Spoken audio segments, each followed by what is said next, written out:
I'm MC Toon. What a great night it is.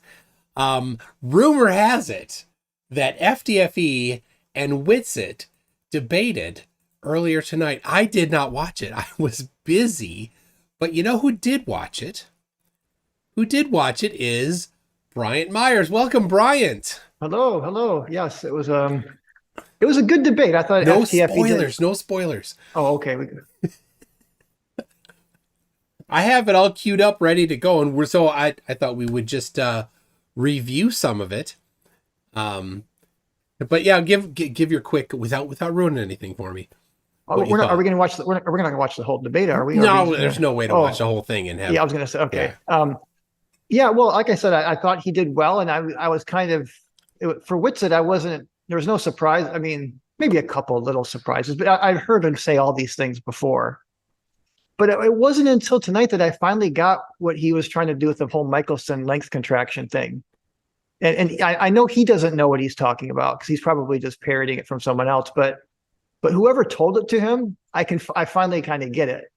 So we can go over that. I don't want to maybe give that away if we're going to show some of those highlights. But if you've been watching the people around WItsit for a while, you can pinpoint who he parroted something from. and the interesting thing is he will parrot it and he will never correct the parroting because he didn't read it, he didn't investigate it himself, he doesn't have an understanding of it. He just the only thing he knows is what he was told. And so he will repeat that same thing forever as if it's absolute truth, even in absolute lack of any understanding at all. So yeah. So yeah, I mean, I don't want to, because it's kind of funny. He didn't even know the formula. This is for Lorentz contraction. FTFE had to, told him the formula, and WItsit is like, well, you got to look at the screen to tell. So FTFE looked up and did he said it correctly, right? But then WItsit tries to correct him and say, no, it's v squared times c squared, and I was like, geez.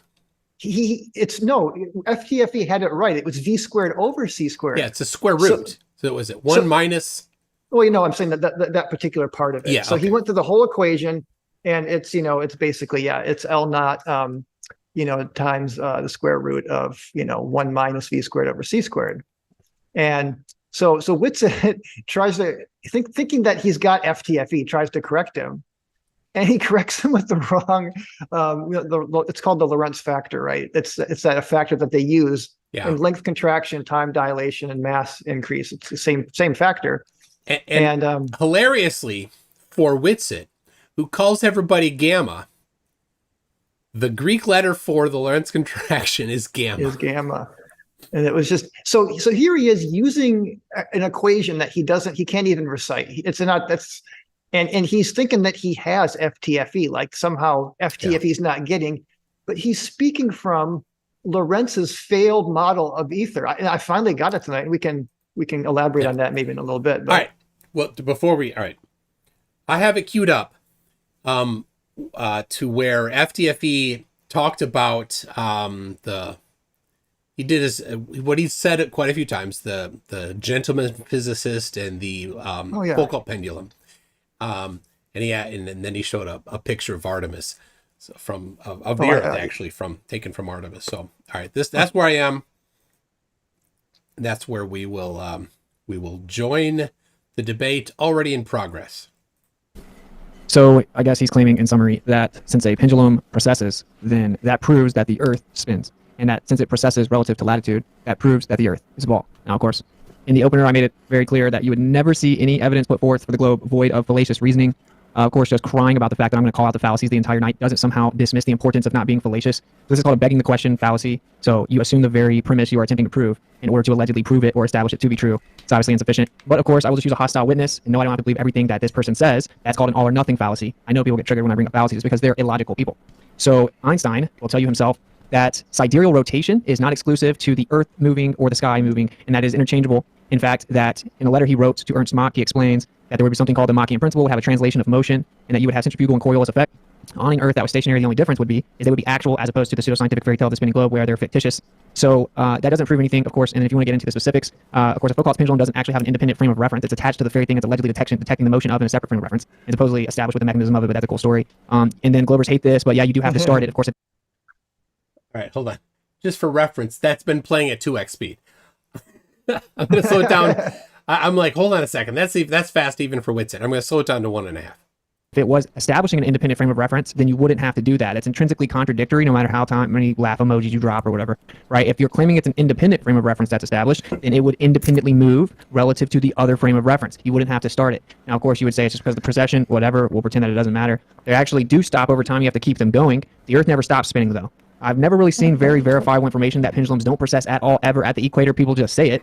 Of course, the people that did it in the South the first time don't get the results they wanted, and oftentimes in the South, the results constantly fluctuate. But again, it doesn't even matter because according to Einstein himself and relativity, which is the glue for your model, as stupid as it is, which we'll get into, there will be a translation of motion, so it can go either way. So you would literally have a motion translated to the Earth. Now, of course, Einstein... Okay. Before we get into that, before we let him go farther, all these things that he said aren't actually the case. No. So he's on the one hand, he's accepting relativity and claiming that relativity would cause the precession of a physical object equal to the directly proportional and in the same magnitude as the rotation of the Earth. Yeah. But I think he's talking about frame dragging in relativity. Yeah, the frame dragging, and he, of course, as always, he forgets to leave out the immeasurably, with a practically unmeasurably small angular velocity, right? So he's kind of taken this quote that Einstein wrote to Ernst Mach, and he's just taking out the one part, but then he'll substitute his ether for the massive shell. So somehow, not only does he not understand that it's immeasurably small, which is it's called the Lenz-Thirring equation in general relativity. And when you do the equation, which, Einstein knew this, right? That's why he put immeasurably small, because it's 9 orders of magnitude smaller than the Earth's rotation. And recently, the gravity probe B even found it an order of magnitude less than that. So this can't do what WItsit's saying that it can do. And because he cherry-picked the Einstein quote, not understanding that Einstein knew what he was saying, but WItsit's kind of using this. And I debated with him through email back and forth, and he would admit that he got the quote wrong. It took me 5 emails for him to even finally, literally me cutting. Yeah, and you know why? Because he parroted it from somebody else. He didn't look it up himself, so he's not speaking from an understanding. He's speaking from a parrot. I literally had to take the Cornell, or I think it's Cornell, or the website, and just cut and paste and make it so obvious. And I had my gravitation textbook. I mean, just pictures right from the book showing both sources had the quote the way it is. And you know what he finally said? He said, well, I had 5 people translate it for me and they all gave me that. So I kid you not. I mean, I have this. I mean, I'm not making this up. I got proof in email that he said that. They said that he had people translate it. Well, he didn't think that, because I told him I tried to use Google Translate and I got enough, and he was calling me out on it. Oh, because it was in German. Because it's in German. He's like, you can't do that. We tried to do it. It's like, well, the image I have from my textbook is higher image, and you're right. I just got little phrases, but it was enough to figure out that these 2 sources, and what you can see is the actual parentheses, and there's a few words that you can actually aren't too different from English, and so it's not hard to find where that with a practically unmeasurably small angular velocity, and that changes the whole quote. And he's using this all the time. I'm hearing it. Oh, let me turn my timer off. It's going to keep bothering us here. Hold on just a second. All right. Well, anyway, so again, WItsit brought in something that he didn't understand, and he's talking about, he tries to hand wave away the pendulum. He tries to hand away the pendulum because he's like, it's not in its own frame of reference. Of course it is. The gimbal allows that to be in the same frame, or in its own frame of reference. And if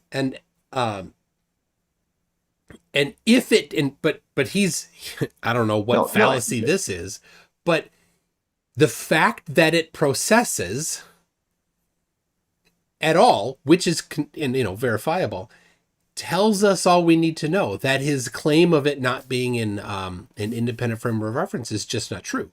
It is processing independently already. No, I had a video from a Dartmouth professor of astronomy, PhD professor, right?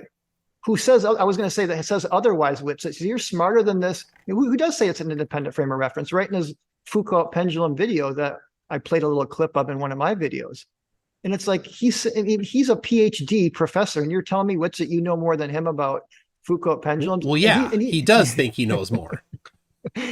Oh, it's just funny. All right, go ahead. Let's hear a little more. We don't want to get too deep into the analysis. We want to let Craig have a little bit of the fun.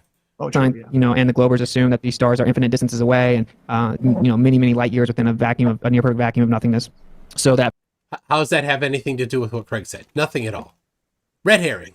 For those stars to move around the Earth from that far away, they'd have to exceed the assumed constant speed of light, and that's why they would say it's not possible. None of that matters. We don't believe in any of those fairy tales. So anyway, if there is a sidereal rotation detected, which there is, and it's actually different than the solar rotation, it's not exactly the same. It should not be. That actually goes to show you on its face that there's a difference between the rotations based on the actual movement of the bodies themselves, not the Earth. And then you have the wobble of the Earth changing the angle. You have alleged parallax, which is contradictory because it changes the angle. Then you have the elliptical orbit changing the angle of the sun. And all of this would change the difference between the sidereal and solar rotation. So anyway, that's what this is all about, sidereal rotation. So none of what Craig talked about was on this topic.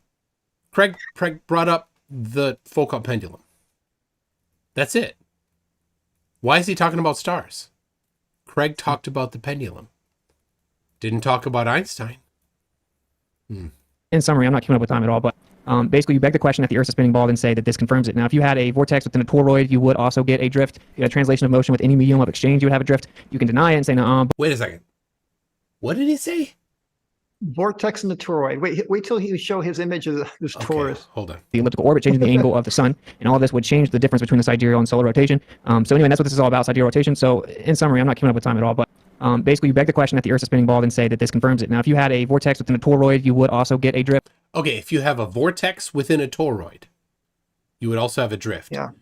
But what a vortex of what? Of ether, of dense. He thinks like this dense ether can rotate and create these centrifugal Coriolis effects based on what Einstein said by cherry picking a quote. Oh my gosh. But he doesn't agree with Einstein. So must be talking about in his own derpy model, right? Yeah, and he tried to make that point with me through email that he doesn't agree with Einstein, but yet somehow. He's trying to play both sides. He's trying to say, well, your model doesn't work. And when he's talking about our model, he gets to talk about Einstein. True. Yeah. He needs to correctly understand Einstein, which he doesn't. When he's talking about his model, he doesn't agree with Einstein. And he says Einstein doesn't apply. Yeah. Then he can't bring Einstein into it. He has to bring in his own specific cause. And like he always says, he needs to have specific. He makes a claim of specificity. Therefore, he has the burden of proof. Those are his words. Yeah. All right, let's hear more. Drift. You had a translation of motion with any medium of exchange, you would have a drift. You can deny it and say no, but Einstein himself explains this in his letter in 1913 to Ernst Mach.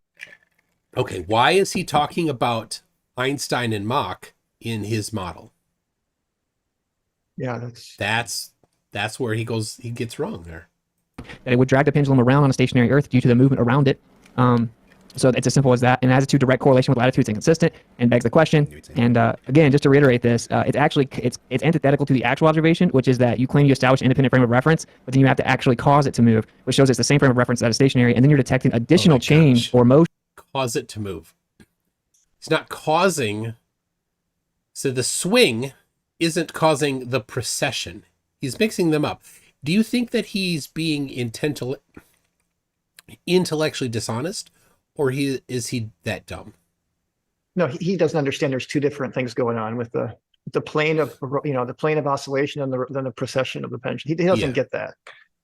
Yeah, he's that dumb. Totally, yeah, it's pretty bad. Yeah. Digital Demotic Davros calling back to I think when I was on the 24/7 Tartaria server myself a week and a half ago says there's one statement that stops all flatties.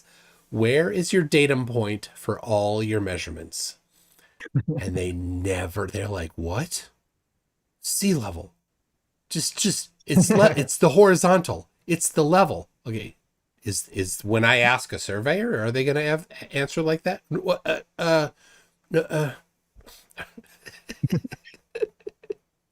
All right. Ocean once it started on that stationary frame of reference. So yeah, there you go. It's nothing more than a basic begging the question fallacy from 1851. The first time they did it, it went the wrong way. They kept messing with it. It's inconsistent. When they're on display, they do use electromagnetic devices. You can occasionally get precession, but again, that doesn't actually prove that the Earth's a spinning ball. And this claim that it works perfectly everywhere on the Earth every single time is objectively not true. You guys don't want to talk about that, or every time you don't get the result you want, you claim it's user error, which is just begging the question and cherry picking.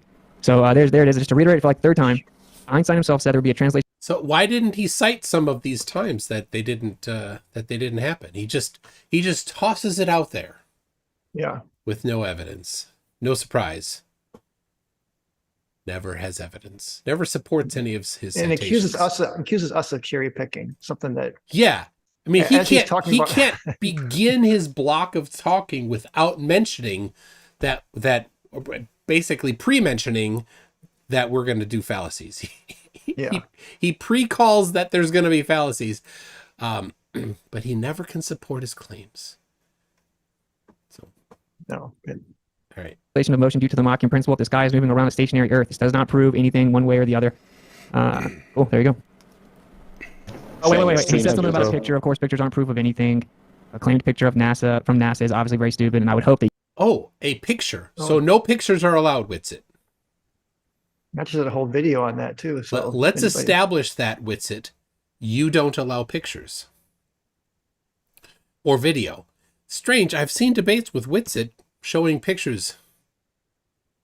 Well, he must have been convinced of the shape of the Earth without looking at any pictures, right? But no evidence. He just says it's fake. Like all there's like, well, show us some evidence. You're just going to say it's fake. That's somehow, that's why I did a whole video on just that image, because it's such a nice proof or evidence that we live on. Let's see. I have a bro montage I'm going to pull up. But all right, let's see what I think Craig's going to respond here. You would expect better quality pictures in 2022, but if that floats your boat, go for it. So that was a good 6 minutes when you deconstructed his original presentation. Are you both good with now WItsit presenting something totally unrelated, and then FTFE having 10 minutes to take that apart? Yeah. Oh man. That's cool with me. Yeah, that's cool. I know it's going to be a long time without you speaking. That's why I'm making sure you're okay with that. Yeah, no, that's fine. I can tell you're probably I'll confident respond with to the whatever things that he rebut and interrupt brought whatever you just said now. Oops, sorry, I'm unmuted. Yeah, and your stream is muted. Sorry, I muted myself. No. So I didn't interrupt WItsit. I apologise. Yeah, no, that's cool. There's lots of things I want to respond to there. But we can do that in the back and forward. So yeah. I'd just love to hear WItsit's evidence of a stationary, non-moving Earth. Let's go do it. I'll mute myself again. Perfect. Thank you, sir. Go ahead, WItsit. 10 minutes. Argue away. Oh, all right. I have not seen this, but I have predictions. Predictions for what WItsit's going to say as his evidence for flatness and his evidence for stationariness. He will probably not talk at all about the flat Earth. He will probably attempt to poke holes in the globe, and probably won't even be relevant. A couple surprises for you here. Surprises for you here. Yeah. Wait and see here. Oh, all right. Well, I like surprises. But well, somebody mentioned that let's see, Waikikamuka says there's a distinct lack of bros in this debate.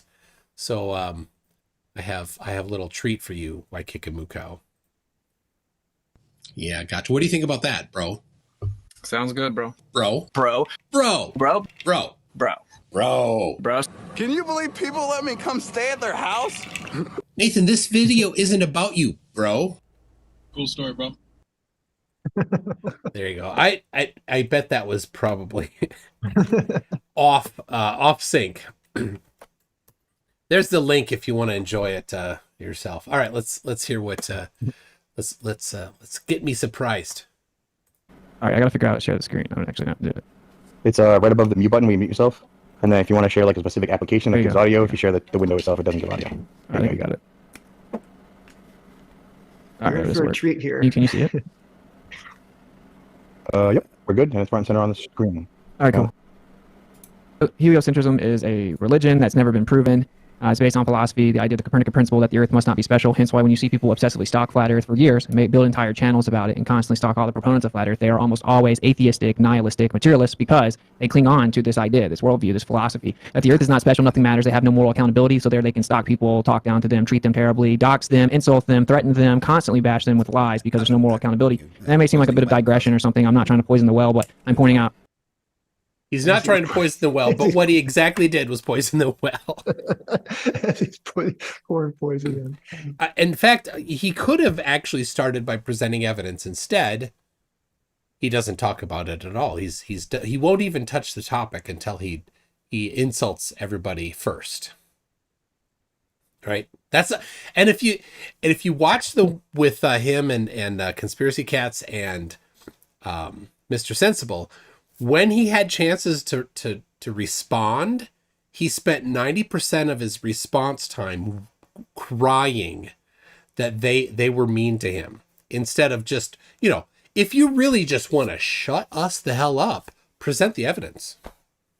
That will end it right there. But no, WItsit never wants to do that. He wants to waste a lot of time before he gets to the evidence. But all right, let's see. Maybe that's forthcoming.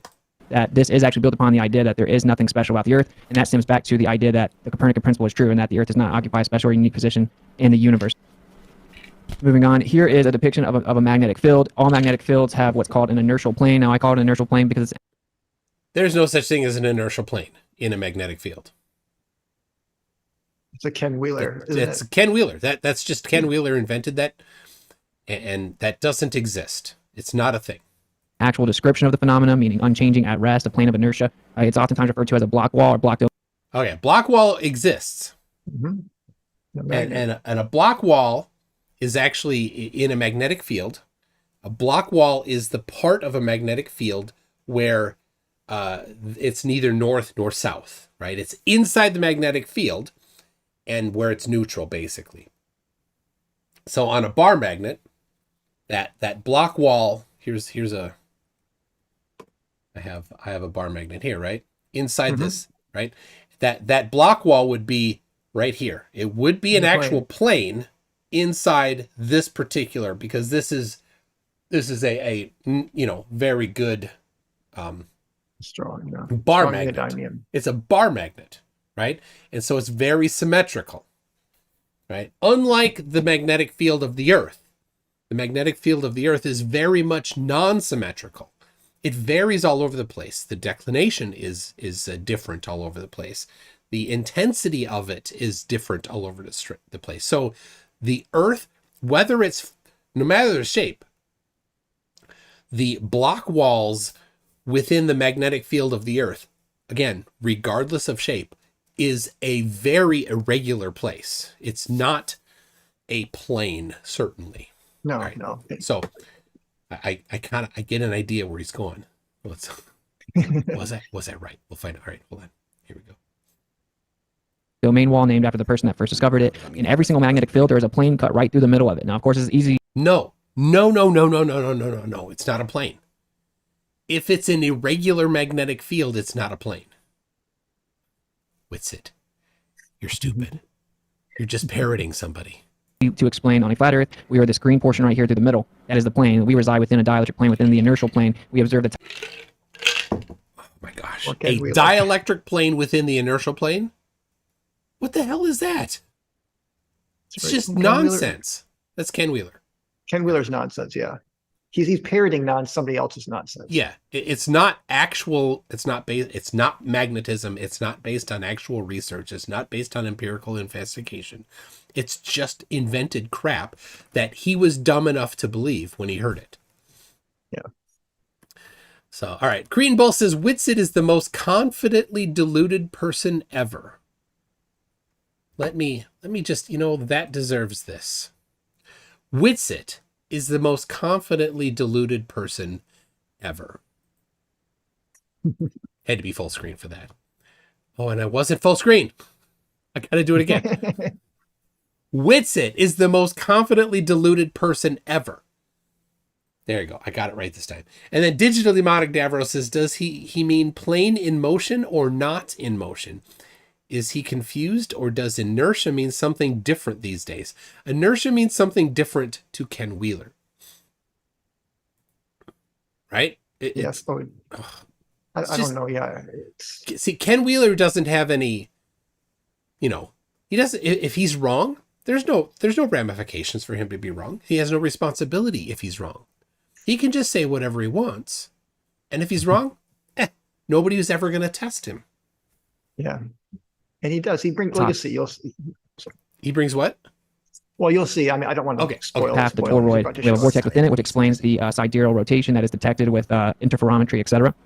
And the globe does not have a working magnetic model to this day, per all Ivy League schools and anyone that you could possibly bring up. Of course we do. And his model was just a very simple bar magnet, which doesn't replicate the Earth's magnetic field at all. So here's a picture of an inertial plane, a block wall within a magnetic field. Again, so this is just a magnetic film over top of it in a ferrocell image. We would basically, if you look at the bottom picture and were to flip it over, we would be looking up at the top half of the magnetic field. So this is where the inertial plane would be on the flat Earth, or which is actually just a topographical plane Earth, true Earth. The globe doesn't know where this is. Maybe Greg can end up offering some type of answer as to where the inertial plane is, but I doubt it since Harper can't do it. There's no such thing as an inertial plane. Inertial plane. So we have no reason to tell you where it is. And by the way, those images come right from Ken's book. Yes. Yeah. Yeah, Ken likes these it's a magnetic membrane, liquid, right? A ferrofluid between two thin membranes of plastic or something. And then you put a magnet by it and shine light through it. And the thickness of the little liquid in there varies based on the light properties, the light, how much it affects the light varies based on the magnetic field. You're not seeing the magnetic field. You're seeing the effects that the magnetic field had done in the liquid, and that changes how the light goes through it. It's not a magnetic field modifying light. And that magnetic fields don't modify light because you can take a strong neodymium magnet like this and you can look at it and you don't see warping around it. I have, I don't want to take this out. I have it taped. I'll do it. If a magnetic field, if a weak magnetic field, like the Earth's geomagnetic field, which is weak, affected light, it's nanotesla or milligauss or gals. It's very tiny amounts. Yeah. These are, you can get 1 Tesla. I don't know if this is one, which is 1,000 Gauss. This is significantly more powerful than the Earth's magnetic field. If magnetism affected light, then here, where it's really strong, you would see some drastic changes in the light going through it. It would be curving and bending or fuzzing or something. Yeah. You'd see some effect from the light there, but you don't. Now, I know that this is magnetic because I can stick metal to it, right? There, my glasses stick to it, right?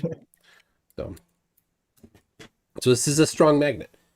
So, so all of this stuff, this right here, wipes away everything that he just said about magnetism. Austin, you have no clue.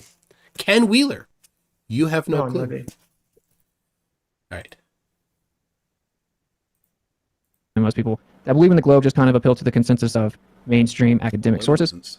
Here's another ferrocell image of it. If you look, I would definitely appeal to the consensus of mainstream over one idiot, Ken Wheeler, who has no clue what he's talking about, but can fool people and get paid by them to fool them and, make a little bit of money. I don't know. People super chat him a lot during his live streams, and it's just stupid. He's a photographer. Go back to photography. Look at the top left. Exactly. Hopefully people will actually pay attention if they want to know the truth of the reality instead of just spiraling. But if you look in the top left here, you actually see like a flower of life geometric expression here. These are constructive and destructive lines of interference within the magnetic field. A ferrocell is an optical flat. that has ferrofluid and oil inside of it. You then outline the outside with LED strips, and it shows you the actual interference lines within the magnetic field. That's just the magnetic field. It has nothing to do with light. You'll see to the right here in the middle, you have a black hole, we'll call it.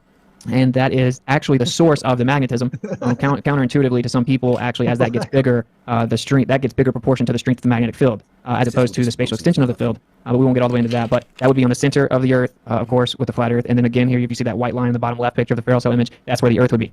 So let's see if this makes any sense looking at that. Doesn't match. It doesn't match the magnetic field of the Earth, even for flat Earth. There's zero evidence for any of that. That's what's kind of funny. It's just all these sacred geometry pictures and stuff from Ken Wheeler, and there's not a bit of evidence for any of it. No. Yeah, he calls it the sacred flower or something. Whoop-de-doo. Yeah. It looks pretty. That's not a thing. the actual data that we have from reality on the Earth.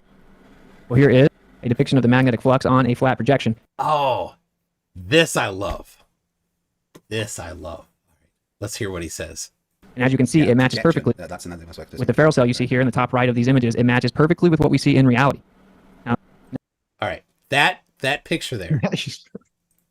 This is he mentioned it last night on where it came from. It's Bob Wins, bobwins.com. So he says it's the magnetic field. So here we can go magnetic flux right here, and we can look at the magnetic flux, and so this is actually pretty similar to what he showed. Right? What does he say about this? We'll see in a second. I know what he's going to say. Now on a globe, this is all over the place, but you see that it matches. It's all over the place on a globe, he said. How did I know he was going to say this? Well, it turns out you can change this to a globe. Is that all over the place? Weird. That seems to match its rotation. That's not all over the place, WItsit. Not at all. And you, I don't know if he really lacks the ability to think about this. Looking at this here, you can see it's just going in a circle on this map. On the globe, it's just going to be going around the globe. It's not going all over the place. How could he not even know that? How does this not make sense? Like, did that guy show both of those images? Did he show both of them? No, WItsit did not show this.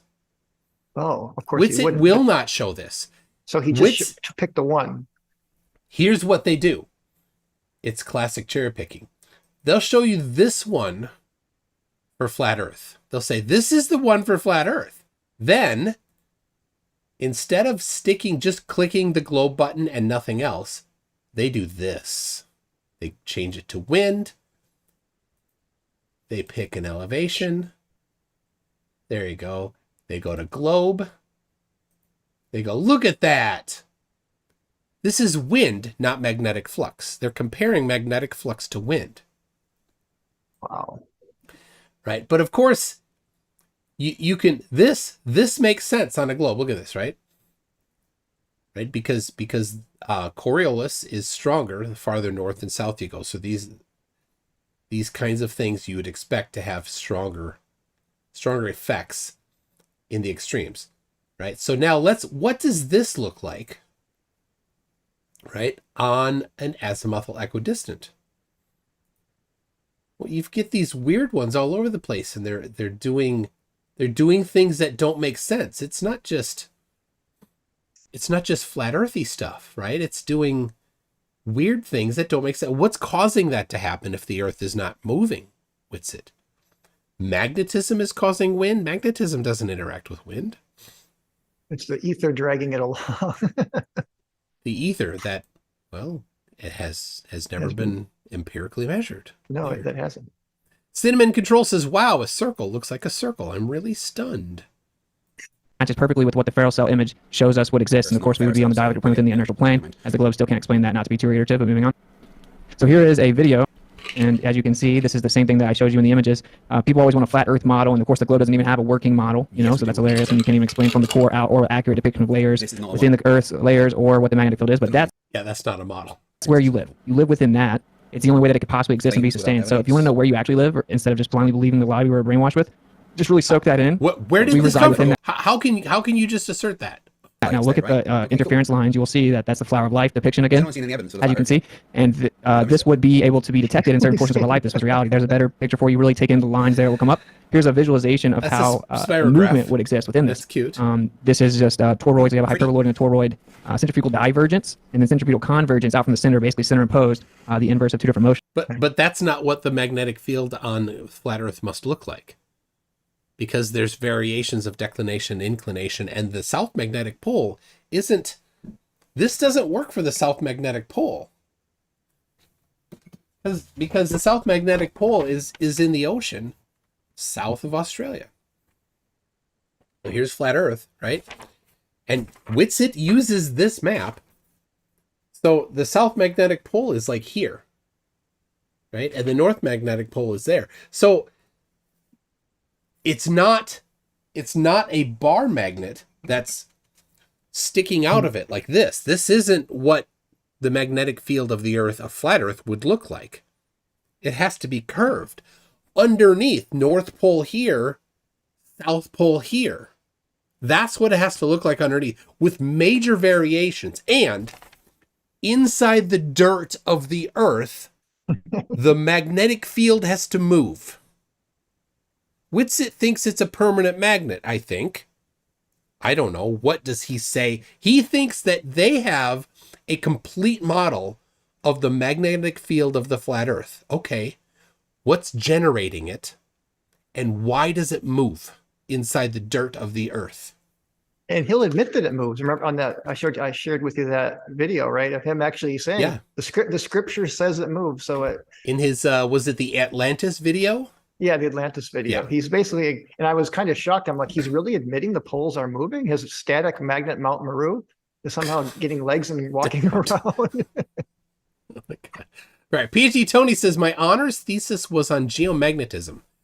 Sun's magnetic field rotates about every 21 days and induces a matching current within the Earth. The dynamo. Yeah, a dynamo. Very nice. All right. Let's see. This is how magnetic fields work. Magnetism is not well defined or understood by mainstream particle physics or anything, but anyway. Particle physics. So here is actually a depiction rendered through a computer, like many, many terabytes of data taken over the course of a year, longitudinal declination and azimuth readings of the sun from the same longitude across the Earth. And this is what it renders out, the position of the sun on a plane. And it just so happens to make a toroid. Actually, that's a problem. When you take the position of the sun on a flat Earth, the sun doesn't meet. They all look at a different sun. This actually cannot be refuted. Each person perceives their own sun relative to their position, and that's what the data shows right there, is that it's actually a toroid, probably coincidence. So here's the movement of the magnet. This cannot be refuted, he said. Everybody has their own view of the sun.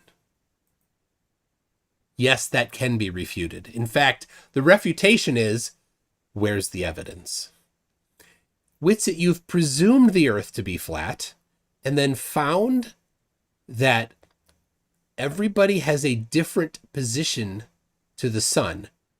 Therefore, you conclude everyone has a different view of the sun without any reason. That's just special pleading, though, because in all other circumstances in life, if there's an object somewhere, everybody has their own view of that object, unless there's something happening that would cause you to see it differently, right? It can't be refuted. It can't be. It doesn't need to be refuted. You didn't support it. Yeah, Right. and he said there were all those all those data that he took, and I kept saying in the chat, citation, please. I kept as quickly as I could because he was like making these claims. It's an application of actually like the you can take the formulas that they use for timeanddate.com, right? Timeanddate.com are correct. The angles to the sun are correct. So you can take that, and then you can, and I've seen that video. I don't know where it's from, but they take all of the angles to the sun, and I think they give them all they have a formula where they apply the same length or a length based on something to the vector that they draw for each location. and then they draw that angle to the sun, right? So here. They have a whole bunch of angles for one day and another location, a whole bunch of angles, Oh, okay, right? I see. And they do all of that, and that turns into a toroid. Well, it doesn't help them because there's only one sun, unless they have evidence that there's something that causes us to see multiple suns, right? There's only one sun, and so everybody needs to be looking at the same sun and have a plausible mechanism that causes you to not see it in the same location for different people. So, I don't know. All right. It can't be refuted. Just saying it can't be refuted, Austin, doesn't mean it can't be refuted. Magnetic field, of course, we are missing some land. When we map out the Of course movement they're of the missing some sun land. from Yeah, all of that don't worry data, about it actually is as if it breathes. So it's basically the breath of life over top of you. That Oh my same movement. What a gosh. coincidence that we It's look at the breathing actual now. data of the Earth and we map the sun out, and it matches the toroid movement in and out. That was Breathing is not a thing. That's not a thing, Austin. Just because it looks like it's breathing. Oh my gosh. You idiot. showed to you in the visualization of a magnetic field perfectly. It's not a coincidence, of course. So this is just the actual raw data, many terabytes. I could give anyone the information if they want to see it. People love to talk about having a model for the sun. I just showed you two irrefutable positions of. That's not a model for the sun. Complete moron. And just saying, again, he just says it's irrefutable. It's not. You didn't even support it. Flat Earth that literally no baller will ever refute. Okay, so here's another depiction. There's no need to refute it. It's ridiculous. It doesn't make any sense, and it's not based on reality. So you can fully take in the lines. Now let's see if we can find anything in reality that matches this. These are the cycles of the planets over top of the Earth. What a coincidence. Of course, I've never heard a baller ever respond to this, but they love to claim there's no positive evidence. All of this is literally positive evidence. This is not positive evidence. Okay, This is you making soak it claims in. without positive evidence. This is positive. This is the position of the planets from a geocentric globe model. That's what those are, right? Those spirograph looking things. Austin, this is not your model, by the way. This is the Earth is a globe, and the planets are millions of miles away. That's this model. This model, Earth globe, planets millions of miles away, sun millions of miles away. The difference of this one is Earth middle versus sun middle. That's the difference within the solar system. This doesn't help you, WItsit. And just because they follow a pattern isn't a thing. And the reason why the geocentric model doesn't work is because there's no plausible mechanism for those movements. All those spirograph things, why did the planets do that? People looked at that and like, well, we can identify if we put the globe in the middle how the planets move, but we don't know why. It doesn't make sense why. Yeah. Yeah. X Large wants me to ask WItsit to explain the aurora australis. Well, WItsit's not here, so I can't ask him. So It'd be something with the ether is the answer. yeah, that. the ether is The ether his was get out lighting of up, yeah. yeah, it's his get out of jail free card. Everything is ether to him. So Positive evidence the Earth is a planet stationary. These are all the movements of the planets, and as you can see, they match perfectly within that same geometric expression of the toroid. just because they look similar isn't a thing, Austin. They're not the same. And this is not explained on the globe other than just a coincidence, or it doesn't really look like it matches to me, or whatever. It's So anyone that's perfectly being explained. Oh my gosh, yeah, it is well explained. To be honest with you, there's no way it's a coincidence. If someone was to explain to me how it matches perfectly within it, I guess that would be interesting. But yeah, so there you go. So here is Albert Einstein, also known as a fuzzy-haired crackpot that was legitimately pretty insane. He doesn't, but he wouldn't want to ad hom somebody. Right? Austin takes the high road. Right? He never ad homs her, and he wouldn't poison the well, would he? Yeah. Well, he did more than that during Flattoberfest with Einstein. He like went into the married his cousin thing and just got into it. It's like, come on, that's it. Well, I mean, if you're gonna do that, then Abraham married his sister, right? So, if that's a thing, then obviously anything that came out of Abraham is wrong. by And that then- logic. And then he'll use Einstein to support his claims. and didn't even come up with anything himself. But that doesn't actually mean what he said is wrong. So let's check out what he did. You got like 2 minutes, man. I got you. This guy invented special relativity to counter experiments that revealed the Earth was motionless in space, which actually led him to general relativity, who had to claim that, where he had to claim that the center of the Earth cosmology was viable. And here's him saying no optical experiment can prove that the Earth is moving and it could be geocentric. Oh, hold on a second. Now he mentioned it. He mentioned this Didn't even come up last with anything night. himself, but that doesn't actually mean what he said is wrong. So let's check out what he did. You got like 2 minutes, man. I got you. This guy invented special relativity to counter experiments that revealed the Earth was motionless in space, which actually led him to general relativity, who had to claim that, where he had to claim that the center of the Earth cosmology was viable. And here's him saying no. Okay. You notice that after the word experiment, there's a little punctuation mark. That punctuation mark is a period. In the actual quote, there's a comma and the sentence continues.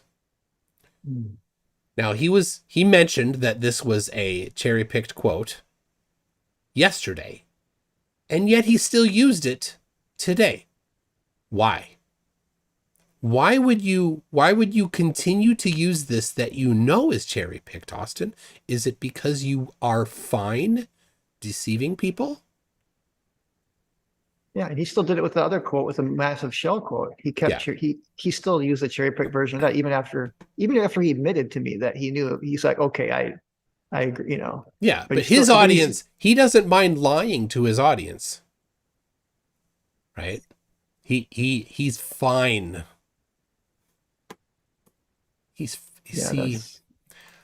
Austin is fine lying to his audience because they pay for his lifestyle. He doesn't need to go get a job. He can grift off of them all day, every day. He can do that Mount Meru conference like I'm sure Mark Braun loved. And Tanner Stewart probably was a very big fan of that. And lie to them by leaving in a cherry-picked quote that has a period where there should be a comma.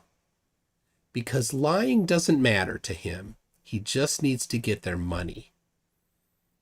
Yeah. Okay, let's see what he says next. He didn't mention that he cherry-picked this. He kind of went a little fast. Obviously, he didn't change his PowerPoint from yesterday. Optical experiment can prove that the Earth is moving and it could be geocentric. Here is him saying no terrestrial experiment can prove that the Earth is moving around the sun according to relativity, and that all attempts to try to measure this was negative. And According to relativity. Did he say according to relativity? The question to whether or not the motion of the Earth in space can be made perceptible in terrestrial experiments, we have already remarked that all attempts of the nature led to a negative result. This is important. Before the theory of relativity was put forward, it was difficult to become reconciled to this negative result. Of course, it was difficult before relativity. It was not difficult after relativity, right? But more importantly here, I don't know if he's going to...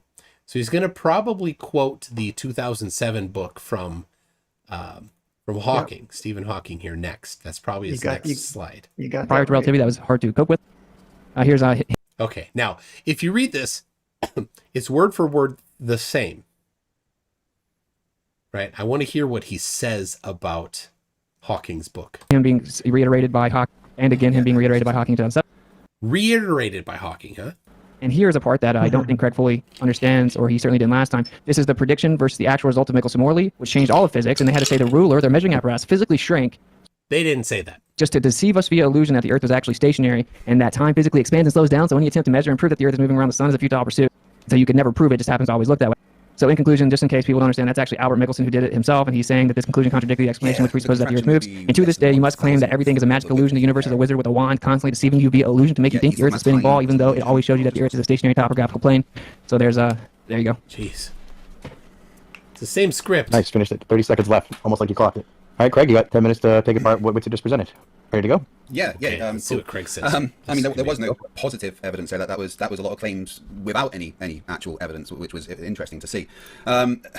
He talked a lot about that it could be this magnetic field. It looks like a toroid, and therefore, it matches this. But nothing about a plane of inertia says that there has to be a flat Earth. And I've been asking for a citation for that for years. That a plane of inertia can only exist on a flat Earth, and no one's ever provided that citation. So it's just something that's said without anything to actually back up that says that the Earth Well is done. flat. It's just words without any actual meaning.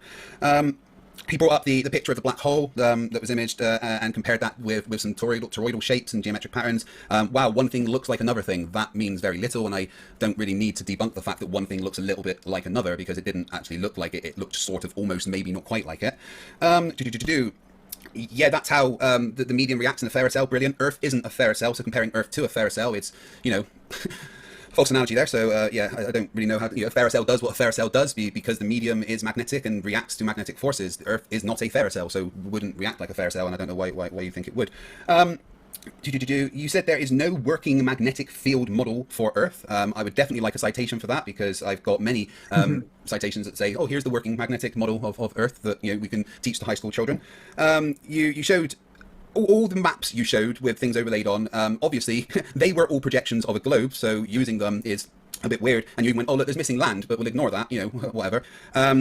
Yeah, and the way that the magnetic flux works on a globe matches the predictions of what we expect. You just saying it doesn't work on a globe because it looks different doesn't mean it doesn't work on a globe. I'd need you to actually explain specifically why it doesn't work on a globe. Then you went on to talk about the retrograde motions. And how, oh, look at the shapes, the patterns, it all matches the toroidal, geometric patterns. Well, no, they don't all, they're all different. They don't match. They're all their own pattern. They don't match the toroidal nonsense you've been going on about. And then you said that no one can explain retrograde motion on our model, but retrograde motion is explained perfectly on the heliocentric model. Like, for instance, you'd be looking at Mars in the sky, and then Earth's orbit that is, slightly faster than Mars is in the sky. So Earth goes past Mars. So from the point of view of Earth, it looks like Mars is going back because you're going past it, and then as you're looking at another angle, it then starts to move forward again. That's just what happens when you are looking at another orbit out and going faster than it. That you expect to see that retrograde motion, and it's 100% predicted by the heliocentric model.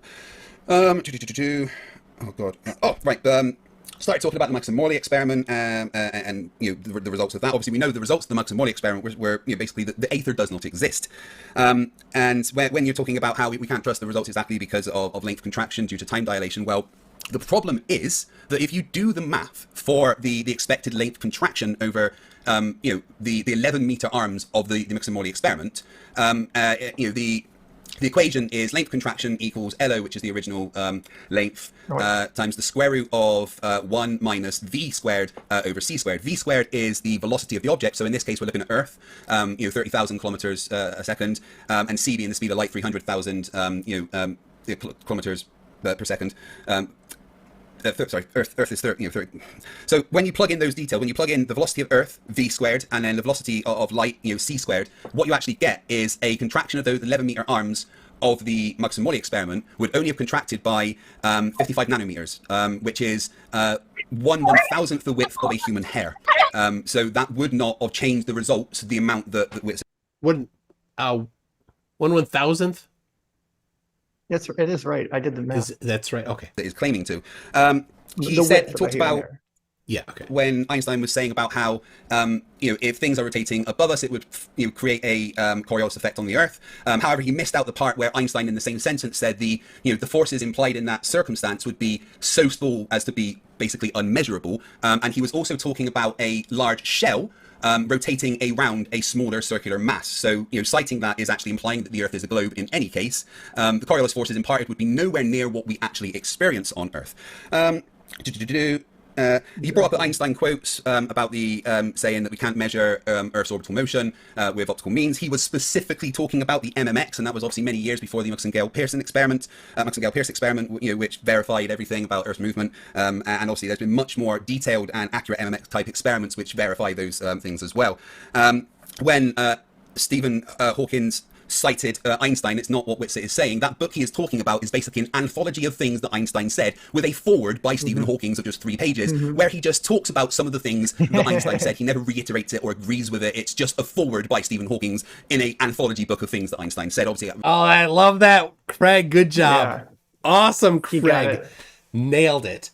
I didn't know that one. The 2007 book is just an anthology that it's not. He used that in my debate too, and I didn't know that at the time. But when I looked it up, it's like, oh, this is just an anthology of Einstein papers. I mean, or letters. It's not. Writings. It's not. This is important. That is not Hawking reiterating what Einstein said. That is just a copy paste of select works from Einstein. Nothing else. WItsit didn't read it. He has no idea what's in that book. The only thing he knows is the quote that somebody else gave him from that book, which is word for word what Einstein wrote. WItsit doesn't even know when Einstein wrote it or where and in what context he wrote it. We'll see if we get into that. WItsit never actually read it, even though he likes to cite that book a lot. I think that is all the nonsense that he brought up. I yield the rest of my time. Nice. Shane? Yeah, because Did we lose Yikes. Shane? Shane, you're muted. All right. Let me catch up here. Digital Monic Davros says, "Can I have a moment of your time? Have you heard about Shallow Earth? It won't take long. It doesn't go deep." Nice. And then we got Charlie says, FTFE and MC2, the orbital motion of the Earth is demonstrated by stellar aberration, stellar parallax. It came out weird. And seasonal Doppler shift of stars. I would love to see WItsit explain all three of these. Well, WItsit's explanation is it's just stars in the sky. It's just lights in the sky. Right? Never mind trying to explain something that contradicts your model if you can just hand wave it away. no, he wants us to do something on Earth that will show this. He keeps demanding we want an experiment. He wants an experiment on Earth. Well, Yeah. tell you what, WItsit. How about you lead the way, and WItsit, if you want to see a measurement of rotation from Earth that doesn't use stars and doesn't use fiber optic gyroscopes and doesn't use levitating spheres in a magnetic field and doesn't use pendulums on an independent gimbal and doesn't use rotating gyroscopes, all those things that you somehow won't accept.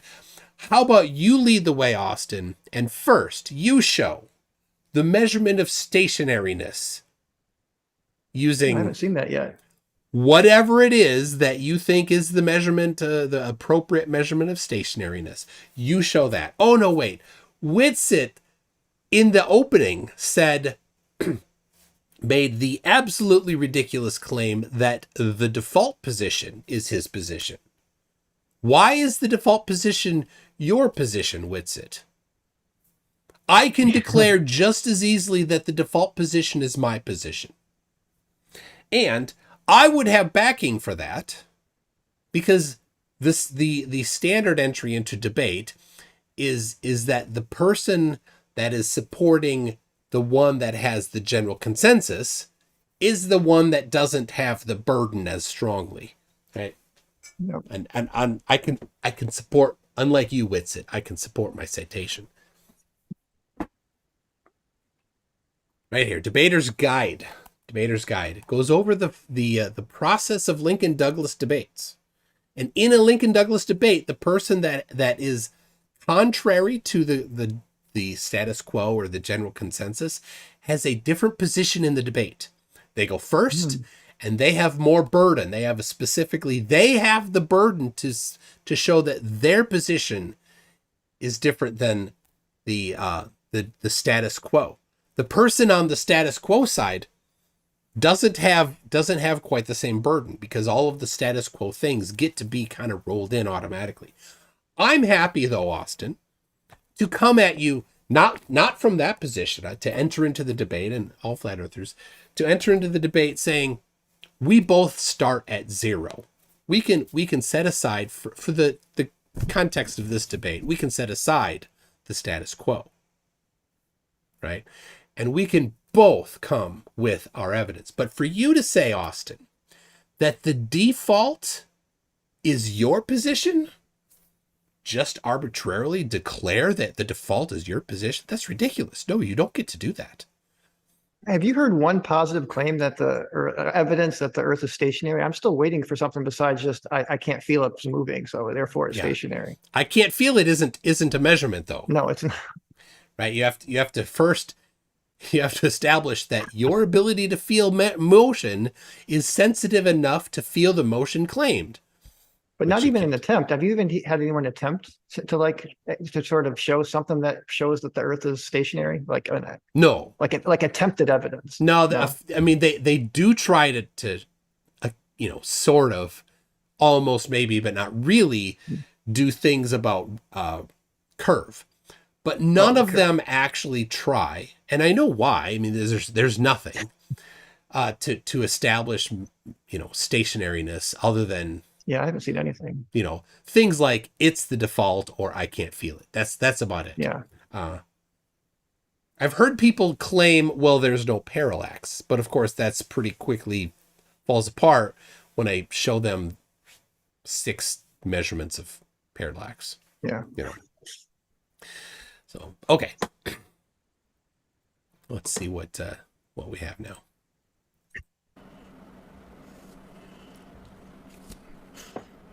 Okay, Yes, open conversation. Yeah. Hey, first off, WItsit, how you doing? How you getting on? Having a good day? I'm good. It's bloody freezing here in Scotland. I'll tell you that much, mate. You don't want to live up here. Sorry, man, I just want to get into my OBS was reconnecting for a sec. But yeah, for the open section, like all the other moderators, please don't mod the panelists. If anyone needs to mute them, I will do so. So then if anyone has any complaints, they know it's me, and you guys can please watch the rest of the chat. Sorry, man. Go ahead. Okay, cool. Hey, WItsit, so I want to first off talk to you about when you say that I'm using a begging the question fallacy, because I'm, talking about an experiment that is trying to verify a premise. Now, when you say that's a begging the question fallacy, are you implying that using the scientific method is a begging the question fallacy? Because the scientific method actually means that you have to give an assumption about something. That's how you come up with a hypothesis. You make an assumption. So it's not a begging the question fallacy if you're using science, because science means assumptions that you make predictions on, you test. So could you please explain to me why you think that I'm using a begging the question fallacy? Yeah. So if you just tried to pretend that science is a begging the question fallacy, it seems that you don't understand things. But in science, you presume a cause, and then you test it by independently manipulating that presumed cause. Now, you didn't do that. When you presume a cause, what you're assuming something, aren't you? Isn't that a begging the question by his definition? It seems, right? Mm-hmm. That you did not actually manipulate the presumed cause, which in your case is axial rotation of a globe. So that's completely not analogous to science in any way. Oh, he doesn't understand science. No surprise there. Yeah. This super narrow, it's Baconian narrow inductivism is what it is. And it's actually a much more chopped up version of that, where it's like you can only examine causes. No. and you could only manipulate the cause. No. That's middle school, tutoring on how to get an idea for how to do something. That's not actually how scientists do their work. You're not getting this from how scientists actually do their work, WItsit. You got this from Oakley. Yeah. Oakley. And WItsit, what do you think about Oakley lately? Should we play that? So you just looked at the observation, and then you begged the question of the cause. So that isn't science. You didn't manipulate the presumed cause.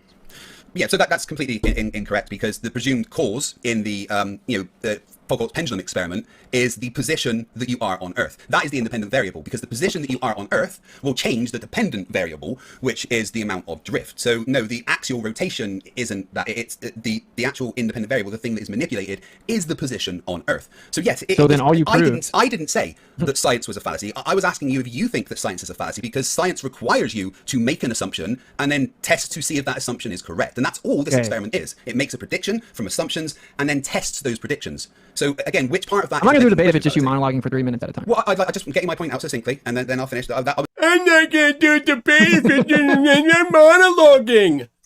Really, WItsit? You're the king of that. You baby. Was literally done there as you interrupted at the end. I'm very sorry that the end of my sentence interrupted the beginning of yours. That's so bad of me. But yeah, so it's a sophistry. It's sophistry. No sophistry at all. I'm just saying that science disagrees with you about that being a begging the question fallacy. It's not. It's just doing science. Okay, so you basically just said that the independent variable you manipulated was your positioning on the Earth. So what you Yes. didn't have established is that the effect is relative to position on the Earth, which means you didn't prove axial rotation. So thank you for refuting your own position. He knows nothing of science. What a douche. Incorrect. So the prediction comes from the hypothesis. The hypothesis is that the Earth is rotating. And if the Earth is rotating at the amount that we say, I can make a prediction from that. The prediction from that is that Coriolis forces will be applied at different amounts to a swinging pendulum depending on the latitude. Obviously, you seem to be mixing up steps of these, high school scientific method there. So no, I haven't proven anything because that's kind of not what science does anyway. All I have done is fail to disprove a hypothesis.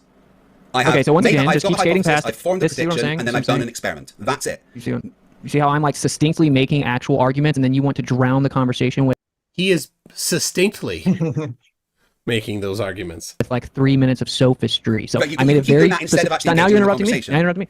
Yeah, So I made alright. a very specific point that rebutted you. Okay, if you're claiming that the cause of precession of the pendulum is axial rotation, okay, then you need to manipulate that variable.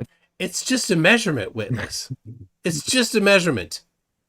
Manipulate the rotation of the Earth is basically what he's saying. Yeah, that's what he's doing there is he is again, he's engaging this ridiculous version of science that nobody ever uses, that in fact the middle school science project tutoring website didn't even have defined as narrow as he's defining it. He's just taking it from Oakley and QE, right? And it's actually the opposite of science, right? Because science doesn't prove, and he's talking about proving things.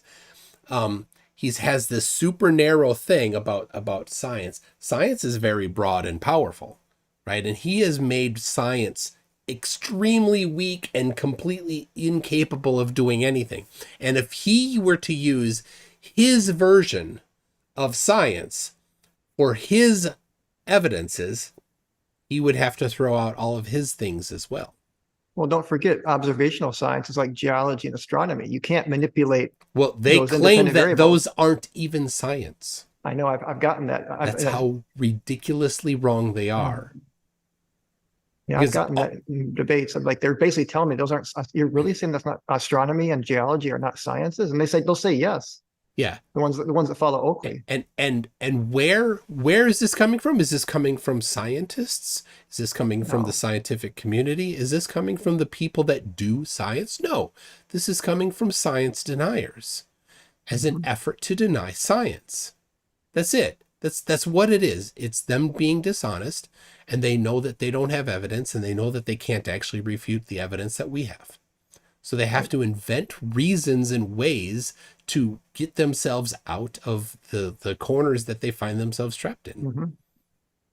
If you don't, then you just assume it's the cause of the effect, which is the very definition of a begging the question. You said the independent variable was your position or location on the Earth. So then what you've established with the quote-unquote experiment is that relative to your position on the Earth, you see a difference in precession, even if it was to be assumed that it's all completely consistent. That doesn't prove that the Earth is... Again, prove is not what science does. As soon as you talk about prove, you've done something that you can't do in science. You've exited falsifiability. If it's not falsifiable, it's not testable, and it's not science. So as soon as something is declared proven, it's exited science. Is the cause via axial rotation. Okay, so again, you're just mixing up all the steps of what the high school scientific method is. And no, I'm not doing sophistry by trying to be succinct as well. So please stop trying to poison the well, Austin. I'm not doing it, and I don't expect you to. Thank you. Now I'm going to talk for a couple of minutes. Please don't interrupt me. No, it is not a begging the question fallacy. I'm going to reiterate the point. You have a hypothesis. The hypothesis is that the Earth is rotating at the rate that we say. That's the hypothesis. The next step after that is to form a prediction. That's what you do. That's what science tells you that you do. The prediction, in this case, is that a swinging pendulum will precess at a different amount according to Foucault's sine law. And then you do the experiment. The experiment, the independent variable, is the position on Earth, because the position on Earth will give different amounts of Coriolis forces being applied. Coriolis forces are being applied because the Earth is rotating. There's no other plausible mechanism for Coriolis forces to be applied at the amount they are, matching the predictions of the hypothesis. None of that is begging the question. No, I'm not stopping. Shane, if I leave, you can claim that I rage quit, but I didn't sign up to hear him be a sophist for 5 minutes at a time. I said I'm going to talk for 2 minutes. Now stop being a crybaby. Can you tell your little crowd that I rage quit? But this is what you want to do. I'm giving succinct arguments. I'm giving succinct arguments back and forth. And now you're just Now, the first time WItsit said succinct.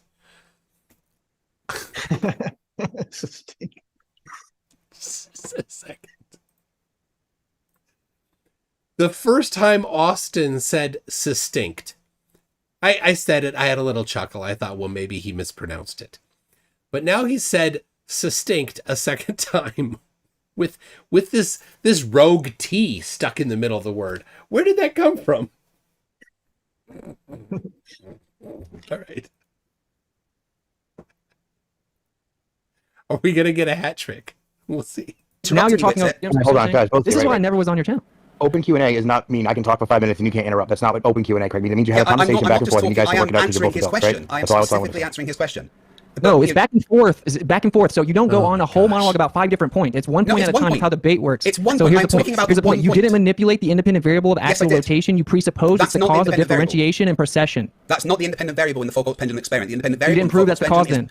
Interrupting me once again, Witsit. You are the one that is being the one that's interrupting. So no, the independent variable in the focal pendulum experiment is the position on Earth, not axial rotation, because you cannot change the axial rotation. That is not going to apply different amounts of drift. That is not, that is not the cause of the different amount of drift. So no, you're wrong. So the axial rotation isn't the cause of the precession of the pendulum? The precession of the pendulum, the drift of the pendulum, is varying depending on your location. All right, so this is really telling. This informs us that they don't care about truth. Because if you want to investigate whether or not the Earth is rotating, right, and you want to do an experiment on whether or not the Earth is rotating, you cannot vary the rotation of the Earth. Nobody would claim that you could do that. And nobody would claim, at least I hope no sensible person, would claim that if you can't vary the rotation of the Earth, then you can't experiment on the rotation of the Earth. Right? Well, by their definition, yeah, you can't. I mean, that's not science. By their definition. By their definition. And so that shows how ridiculously weak and pathetic their idea of science is. They should really choose a different name, right? 150 years ago, Robotham at least chose a different name for his garbage. He said Zeticism. Yeah. Right? He gave it a different name, right? So Witsit. I'm not trying to say that. I'm sorry. I'm really not trying to say that. And starting with Oakley, choose a different name. You're not doing science, right? What you're doing is something other than science, right? In science, the main demarcation between science and not science is falsifiability. That's the primary demarcation. It's not exact. It's not complete. And Karl Popper is the one that championed this idea, and other people didn't agree with it at first. There's the Vienna Circle, group of people in Vienna that thought that logical positivism was the way to go. It was a different way to do it. And he specifically talks about positivists in this book, and he's talking about those people. A.J. Ayres is one of the positivists from the Vienna Circle that came to England. He's British. He went to Vienna, studied with them for a while, and then came back and wrote some books on positivism in England. And later threw away all of that stuff on positivism and came out with falsifiability is key. Mm-hmm. So and it's worth mentioning, Witsit really loves to use the word prove. Like when he would email me, he's like, I can prove this, I can prove that. I mean, like in one paragraph, he'll use it like 5 times. I found one paragraph where he's saying his experiments prove this and that. And they just think that we should be able to prove things. And they think that that's part of the reason why our model is flawed, because we can't prove things like they can. But they can't. They can't. No, I know they can't. But it's very important. That's what they say. They're not proving anything. I know. I'm just saying. When they claim that they've proven something, they have not. Right? Like right. No. He thought that it's irrefutable, and I suppose he might claim proven that because the magnetic field of the whatever crappy stuff from Ken Wheeler, because they look like the orbits of the planets in the geocentric model, not Witsit's model, the Earth globe geocentric model, that they look the same, therefore he thinks they were proven. I would guess that he would have that position. He said irrefutable, but I would guess he would say proven. He But would say proven, yeah. no, That's not science. Yeah. they look similar, therefore you can't refute it. No, not even in the realm of sanity. That's nowhere. Everybody who has a tiny bit of sanity would say, no, that's dumb. That's completely stupid. All right. On Earth because the Earth is rotating. So it's detecting axial rotation. It's detecting Coriolis forces being applied because the Earth is rotating. So that's a begging the question fallacy. And this is why I brought up that Einstein explained the Machian principle, which you then diverted away to him saying that it doesn't change much. Well, that's because he's assuming that there's an infinite distance between the stars and that there's an infinite vacuum. I covered that. You didn't listen. So if there was much more local with the medium of exchange, then you would have a greater Coriolis effect exchanged to and translated to the Earth. But the point is that you're begging the very question you're claiming to prove. You're saying Coriolis effect happens. Therefore, it has to happen because of axial rotation. And then you said because there's quote unquote no other way. He's so dumb.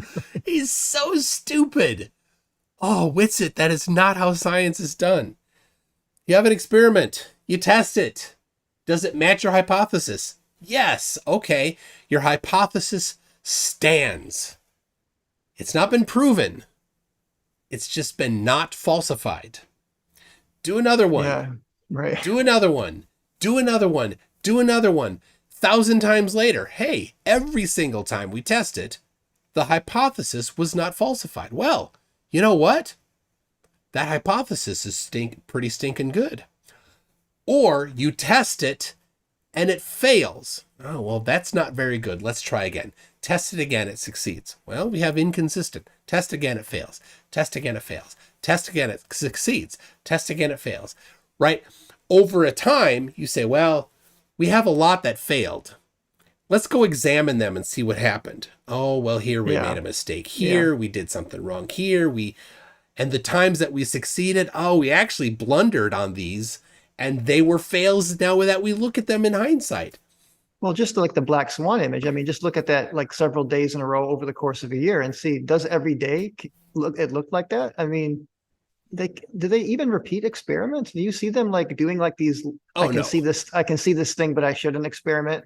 And then they actually get, hey, you guys repeat it, see if you get the same results that we got. They think one time. N equals 1. One, prove. No. You can't do statistics on N equals 1. No. In fact, if you're going to falsify the globe, you don't need to do something once. You need to identify all of the things of the globe, many hundreds or thousands of things that have been empirically confirmed, and address them all of them, right? Parallax, you need to explain parallax. There is parallax. Stellar aberration, you have to explain it. You can't just say it's lights in the sky. That's not an actual refutation of anything, right? And narrowing down how science works in your tiny little world isn't actually it either, because you don't even apply your own version to your stuff. Let's see. Microraptor says, I don't know what sophistry is. I don't understand what WItsit is accusing Craig of doing. So what is sophistry for real? And what is sophistry within the realm of Flat Earth Discord servers? That is an important distinction. So sophistry for real would be arguing just for the sake of arguing. Like maybe somebody hired you to argue, or maybe somebody encouraged you to take a particular position and you're going to take that position just to do it. So a PO, a fake flat earther who's pretending to be a real flat earther and then arguing for flat earth, that person is being a sophist in the true sense of the word sophist. If you go back farther, to ancient Greece, it was just somebody that argued things, but it came to have more of a meaning of doing it just to do it. But now in Flat Earth Discord servers, Sophist is something that they use to try to shut down the other person that's doing something that hurts their feels. That's basically when they pull that out of their quiver. So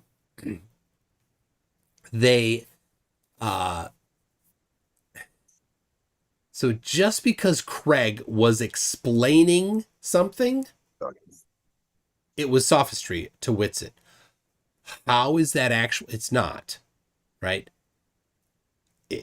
Craig wasn't, in a true sense of sophistry, just arguing to argue. So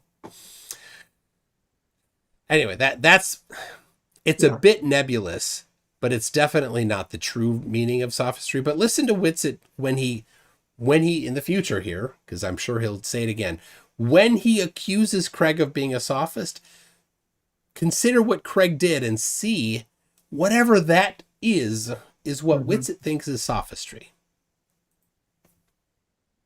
We'll see. So you're making a claim of exclusivity built upon a begging the question fallacy. Thanks for playing. No, He didn't make a claim of exclusivity.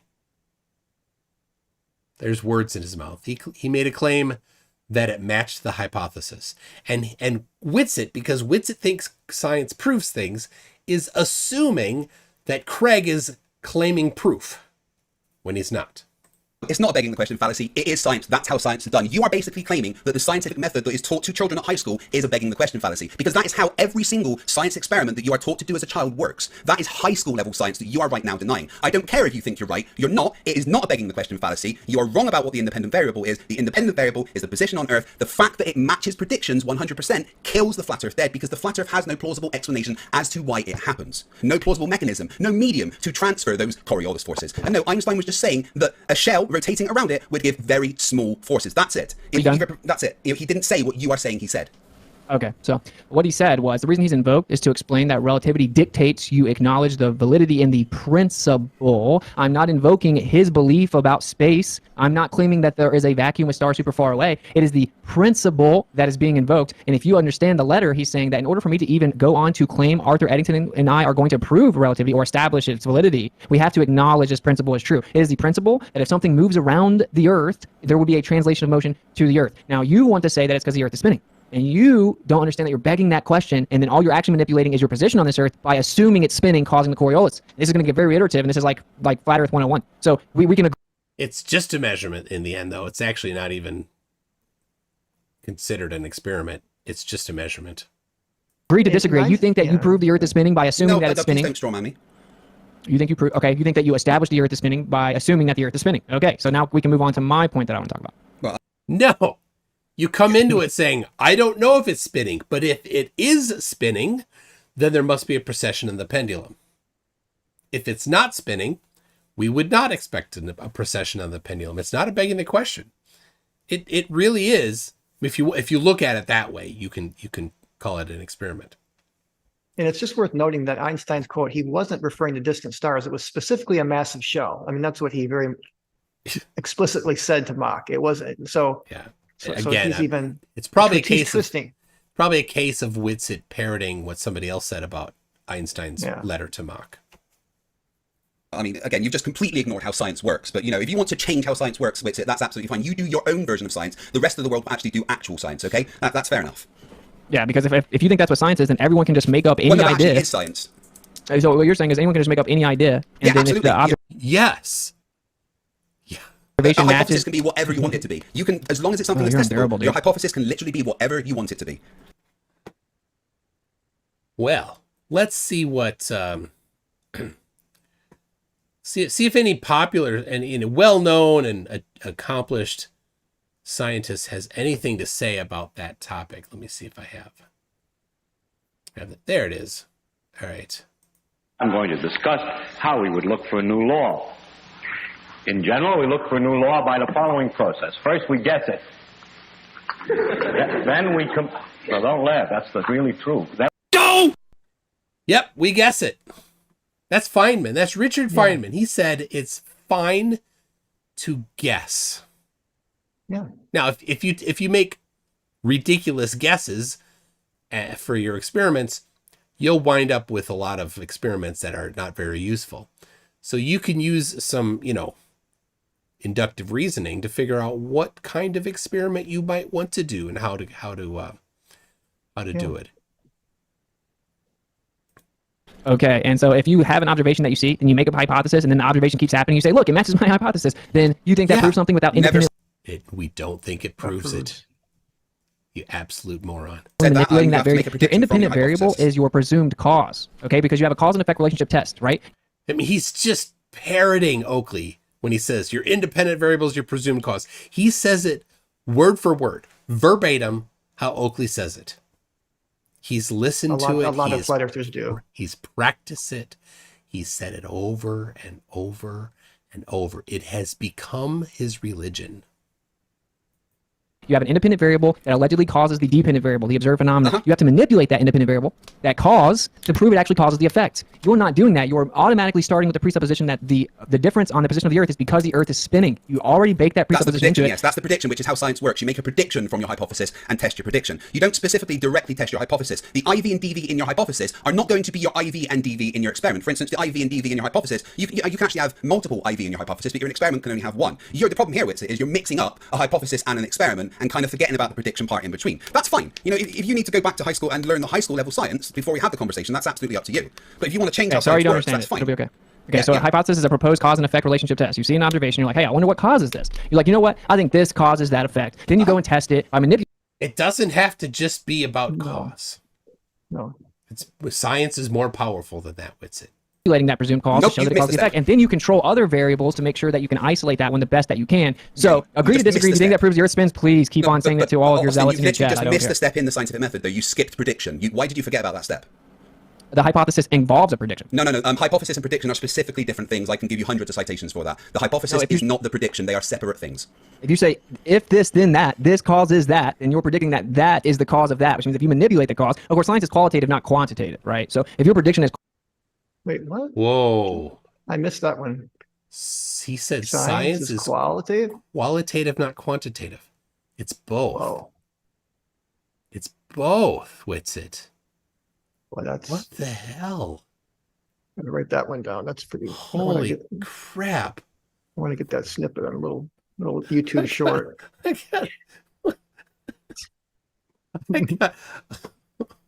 Oh my gosh. All right, hold on. I need to, yep.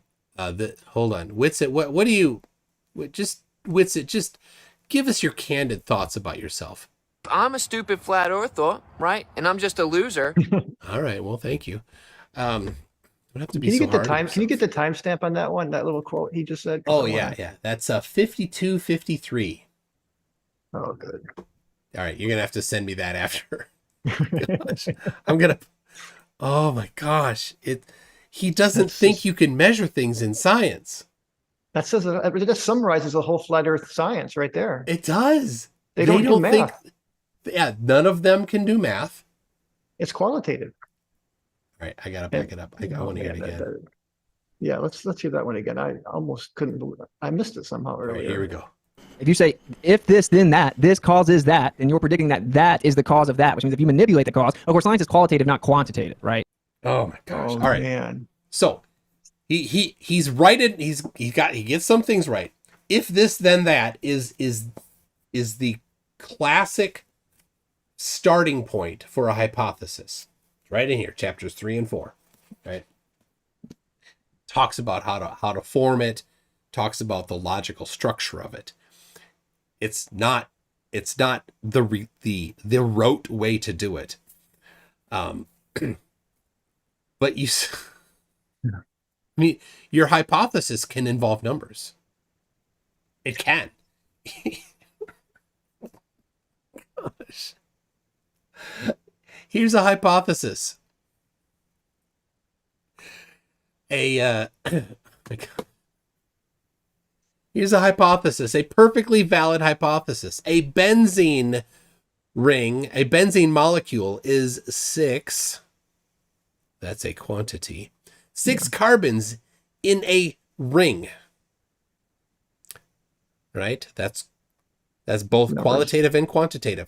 And in there, you might notice there is no cause.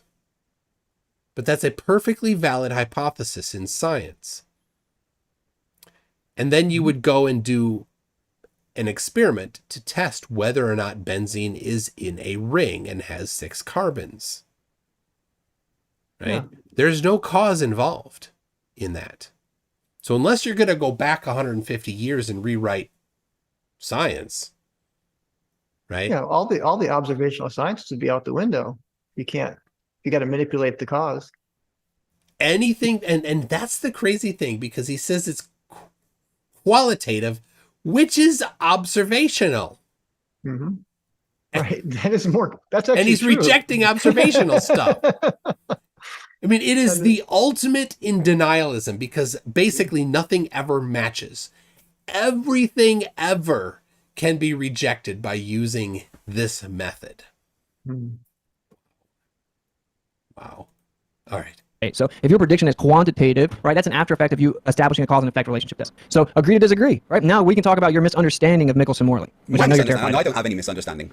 You're terrified of this. So you claim that it debunked the ether, right? Which is just so laughable. Yeah, that was the entire point of the experiment. The results said that basically there was no fringe shift detected. There was no aether wind as predicted. The only thing that they registered was within the margin of error of the equipment that they used. So yeah, it debunked the aether.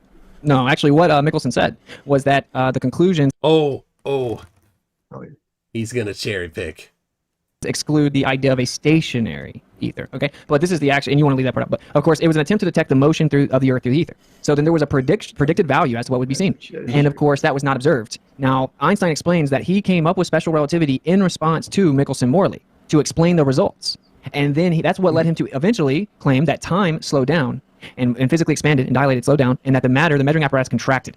Okay, so that's why he came up with that, was to explain why, even though the one path that the light, quote unquote, traveled was longer and therefore it was a greater distance, so it took longer to travel that greater distance because it's going against the motion of the Earth. It didn't show that, so it's because actually, even though it did travel further, the apparatus shrank, so it looks like it's the same. And even though it did take longer to go further, time slowed down. Okay, he's mixing here, isn't he? Mm-hmm. So he's, for reference, so Michelson-Morley, after Michelson-Morley came out, it was groundbreaking. People didn't expect that result. It was the null result. It was failed experiment. They didn't measure what they thought they were going to measure. So people are like, what do we do? And they proposed a bunch of different things, which is what you do in science. Perfectly valid. So Lorentz proposed that the apparatus was physically shrinking because of the ether. That was his proposal.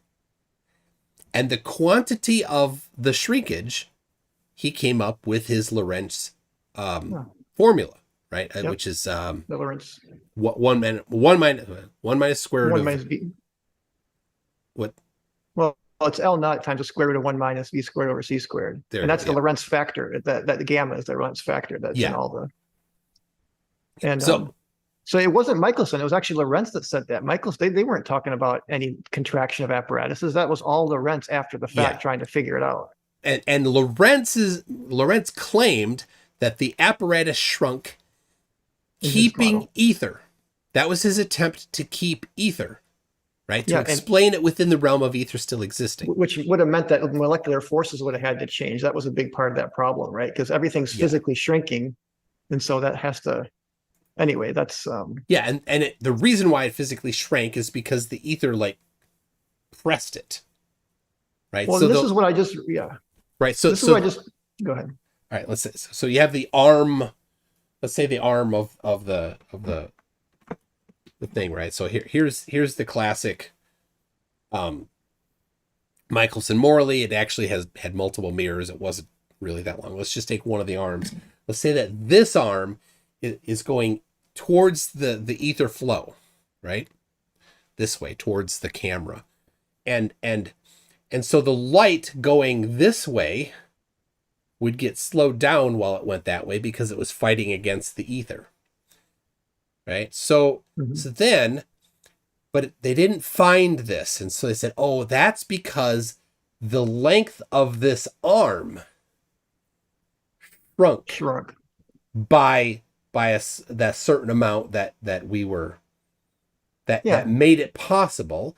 And Lorentz got the correct amount that it had to shrink if the ether existed. Right? The formula that he came up with was the right formula. It came out later to be completely correct.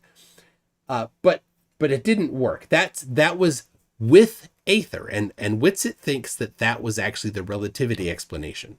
Well, it was the Kennedy Thorndike experiment that they used different sized arms that totally debunked. So WItsit's using a failed ether model. And that's what I just realized tonight. It's like, oh, what he's saying is that, which is true, is that Lorentz took the fringe patterns that they were expecting, and then he used the contraction to get rid of them, which is what the experiment showed, right? So so basically he's kind of getting this whole arm to contract by the same amount that they were expecting the fringe shift based on the movements. So he's kind of going backwards, but he ends up getting the same formula that Einstein got, which is kind of part of the confusion. I mean, the same factor, the lens factor, right? The same factor.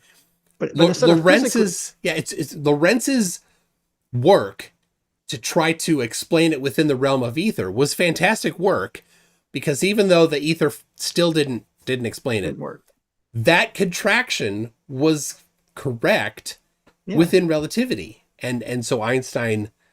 But it ends up being moving relative observers instead of the actual thing physically contracting. So nothing's contracting within our frame physically, right? So this is what WItsit doesn't get this, and he thinks that the thing should be. And you'll see Craig kind of. It's a little kind of difficult to follow what WItsit's trying to say. So just want to kind of set that up for when. Yeah. All right. Craig Kessel, go ahead. Down to make it look like it didn't take longer. And that is, to this day, the very belief you have to hold to believe the Earth is a spinning ball using relativity. Right, okay, you notice how I let you talk for a long time there and didn't cry about it. But so no, that's not actually what Einstein said. I would need the direct citation from you. When Einstein's talking about length contraction, he specifically, can do the maths and everything as well. So if we're talking about the length contraction of the equipment that was used, you know how long the arms were, the Michelson and Morley equipment? Do you know how many meters they were? I don't care. Well, you should, because it's kind of important to your entire point, WItsit. That's the thing. They were 11 meters long. And do you know the equation for length contraction, WItsit? Instead of you detracting, we respond to the actual point that you have to believe that's time. Stop. Yeah, you got gotchas. You're not going to give me. I'm asking you a specific question, so if you could just stop dancing around. So do you know, I'm just asking, do you know the equation for length contraction, WItsit? Yeah, and that's irrelevant. Okay, what's the equation for length contraction? It's irrelevant to the actual point. Oh my gosh. Put him in a corner. Hey, as soon as you address my actual points at a I am addressing your point. I am addressing your point. If you let me get there. Dude, I watched you read the equation off in your opener, dude. Stop pretending you're some mathematical genius. You watched me read the equation off. I literally just said it. Look, watching right now. I'm not looking at anything, right? The equation is L, which is the length contraction, equals LO, which is the original length of the thing, times the square root of 1 minus V squared, which is the V is the velocity of the object, over C squared, which is the speed of light. I didn't read that off of anything. I studied that earlier and paid attention to it. You're wrong. You said it wrong. No, I didn't. Uh-oh. Wait, Which said V squared over C squared? Wait. V squared over C squared, yeah. What's the time? No, what's the timestamp on that? Oh my gosh. Pretty sure it's V squared times C squared. All right. 5643. For reference, people, Craig got it right. Do you know the equation for length contraction, WItsit? Instead of you detracting, we respond to the actual point that you have to believe. Square root of 1 minus V squared, which is the V is the velocity of the object, over C squared, which is the speed of light. I didn't read that off of anything. I studied that earlier and paid attention to it. You're wrong. You said it wrong. No, I didn't. Uh-oh. Which bit did I say wrong? Over C squared? V squared over C squared, yeah. No, I don't think so. Yeah, V squared over C squared. Pretty sure it's V squared times C squared. No, it's V squared over C squared. Maybe it is. I don't know. Yeah, okay, it definitely is. So, okay, cool. Cool. No, okay, cool. All right, so he didn't double down on it. You know the irony. The irony is during Flattoberfest, this whole big graphic on the Michelson Morley link contraction. It was like his big show. It was big. It was a showstopper. He said, "This is more important, everybody, than everything I've talked about," and he doesn't know the equation of what that governs that contraction. He's never done math. He can't do math. Cool, now is my point. Now is where I can actually get to where I was going with this. So now that we know what the equation is, if we plug in the numbers for how fast the Earth is moving and the original length of the equipment, then what we actually find is the length contraction would only be 55 nanometers, which is 1/1000th the width of a human hair. That is not going to change the result with the magnitude that you require it to of. That's practically imperceivable. So no, your argument about length contraction causing the results is wrong because the math of length contraction disagrees with you. Okay, now this is objective, and I encourage. Now, what you'll see is FTFE will just deny it. So I'm not trying to. Here's a hint, people. Whenever WItsit says objective, literally, and there's another one, he's about to lie. or get something wrong. Wake up the zealots that you modded the most toxic people I've ever seen in my entire life in your chat. I'm trying to wake up the audience, okay? In case you don't know. You just go research it. You won't get the truth from FTA. This is objective. That Einstein said that the reason we did not get the predicted value is because there's supposed to be a phase shift. The light is supposed to be behind the other light. We didn't see that. So he claimed that the measuring apparatus physically contracted and time slowed down. That was Lorentz. That was Lorentz, not Einstein. He just gets it all wrong. And this is objective, Austin. It wasn't within relativity that the length contracted. It was within aether that the length contracted. Mm-hmm. This is objective.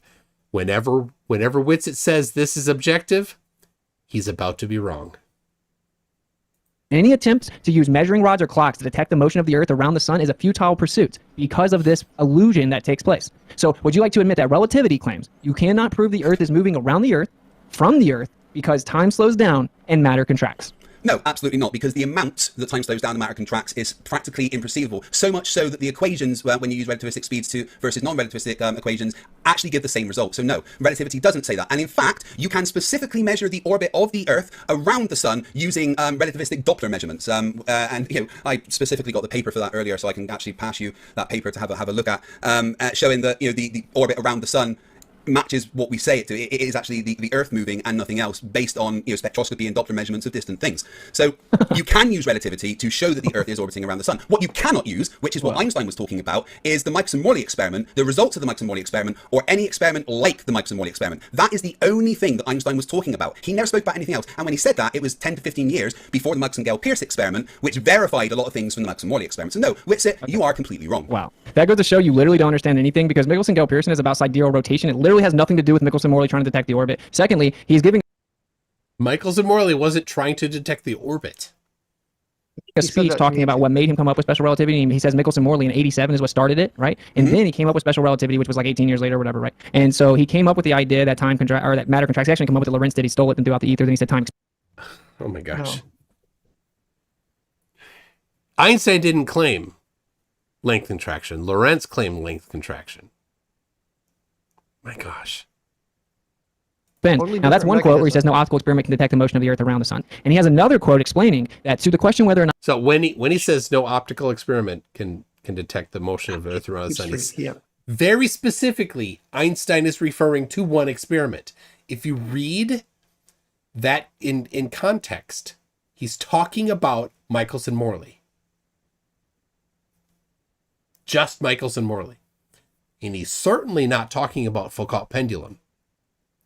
Not the motion of the Earth in space can be made perceptible in terrestrial experiments. We have already remarked that all attempts of this nature led to a negative result, all of them, and before the theory of relativity was put forward, it was difficult to become reconciled to this negative result. So, if you understand that, what was it about relativity that reconciled the negative results? It allowed them to remove the aether and have relativistic calculations able to explain things. That was it. No, it's literally not the answer. See if you can try again. It's not that they removed. You also strawmanned me a little bit when you were talking there. I didn't say that the Michelson-Gale and the Michelson-Morley experiment were the same. I said some things from the Michelson-Gale-Pearson experiment verified some of the things from the Michelson-Morley experiment. And that was years after Einstein said what he said about not being able to detect the motion of the Earth. All right, let's see if you can try again. So what was it about relativity specifically that allowed them to become reconciled with the negative result of all terrestrial experiments that attempted to detect the motion of the Earth around the sun? Well, it's the fact that relativity gives us the position of not knowing if it's us or something else moving from a reference frame point of view. That's Why? it. Why? Because you need other things to be able to determine that. That's it. That's why we use other things as well. We don't just use relativity, but we can actually use relativistic effects to still measure the orbit of the Earth around the sun. You just say use other things? Yes, we can use other things as well as relativity. We don't just. No, so you don't understand it. You literally don't understand it. So other things like a Foucault pendulum. That's what other things he's talking about, or a suspended plastic sphere, or superfluid helium in a circle or in a toroid. Other and many others. Yeah. Jeez. The reason, I'll help you out here. The reason, I've already told you the answer though, but the reason is that relativity claims that time expands and that matter contracts relative to its motion. So any attempt to detect the motion of the Earth using any measuring apparatus comprised of matter within space, and so using any distance or any attempt to use anything involving time, No, it's just specifically he was talking about Michelson and Morley. Will show you a result that looks like the Earth is stationary because time slows down when in motion and the matter contracts when in motion. That is how relativity reconciled the negative results. No, again, you're mixing up things and talking about relativistic speed. All right, I'm gonna get you talk. I'm gonna get the quote that I pulled up earlier. So I mean, he was basically mixing up Lorentz's version of the ether with what Einstein discovered as relativity, getting rid of the ether, because all these relativistic effects can come into play by relative motion from one reference frame to another. So that's how you can, in your frame, nothing is contracting or time is just as it is. But when something's moving fast relative to you, or you're moving fast relative, that's when you get length contraction. But it doesn't happen in your frame. That's what Lorentz got wrong, right? Because he actually thought physical things would shrink. That's why they had to bring in molecular forces to try to, and that's why it didn't take long. The Kennedy Thorndike experiment, they used different length arms, and that basically just totally debunked the Lorentz's model of the ether. Because if what Lorentz was saying was true, then that contraction should have happened more in one arm than another because they were different lengths. And because that didn't show the result to be the case, then they were able to get rid of Lorentz's version of the ether. So all these versions of the ether, being stationary or ether drag or Lorentz ether, the three main ether models, all these different experiments debunked the ether in different ways. And only relativity came out unscathed from all these experiments. It was the only one that was consistent with every experiment. All the other ether models were debunked from one. Sometimes one experiment wouldn't falsify them. They were still valid within one context. But then, like Michelson-Gale, with Michelson-Morley, you could say, well, it's stationary. But then Michelson-Morley, but then Michelson-Gale would show that it can't be stationary, that it's rotating. So, but within relativity, it could explain all of that. So it's something that WItsit doesn't understand, that what he's explaining is a model of ether that was falsified almost 100 years ago, and maybe not 100, but a long time ago. And so he thinks somehow that Einstein was saying his model, things should be contracting and time should be dilating, but that doesn't happen within our frame. That's Lorenz's model of ether. He's mixing. So here it is. H.A. Lorentz was the first to introduce the hypothesis that particles constituting the electron experience a contraction in the direction of motion. In consequence of that motion, the amount of the contraction being proportional to the expression. Oh, look at that. V squared over C squared. This hypothesis, which is not justifiable by any electrodynamical facts, right? So he's saying there's no mechanism by which this could happen, right? So there's the thing just proposing it, and then there's also, there's no plausible mechanism for it. Yeah. So let's see. Yeah, it was in trouble from the start. I mean, from the get-go, it was in trouble when he proposed that things would physically contract like that. Yeah. So this is, let's see, I'm trying to find the specific sentence that they like to quote. Was it the Michelson one? I think I got the Michelson one here. This is Einstein's paper. This is Einstein's paper from 1915. This is general relativity paper. This is it. WItsit doesn't even know that when he talks about this, he's actually quoting the from the 1915 paper. He has said in the past that it's from 1952, I think. Oh. And this also is the one that is quoted in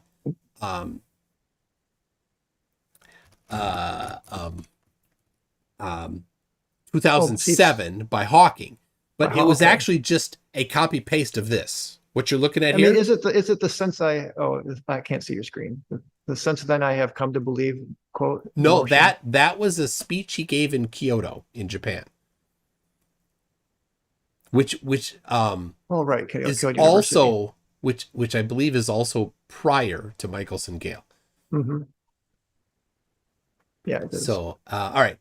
So here we go. Look at this. This is important.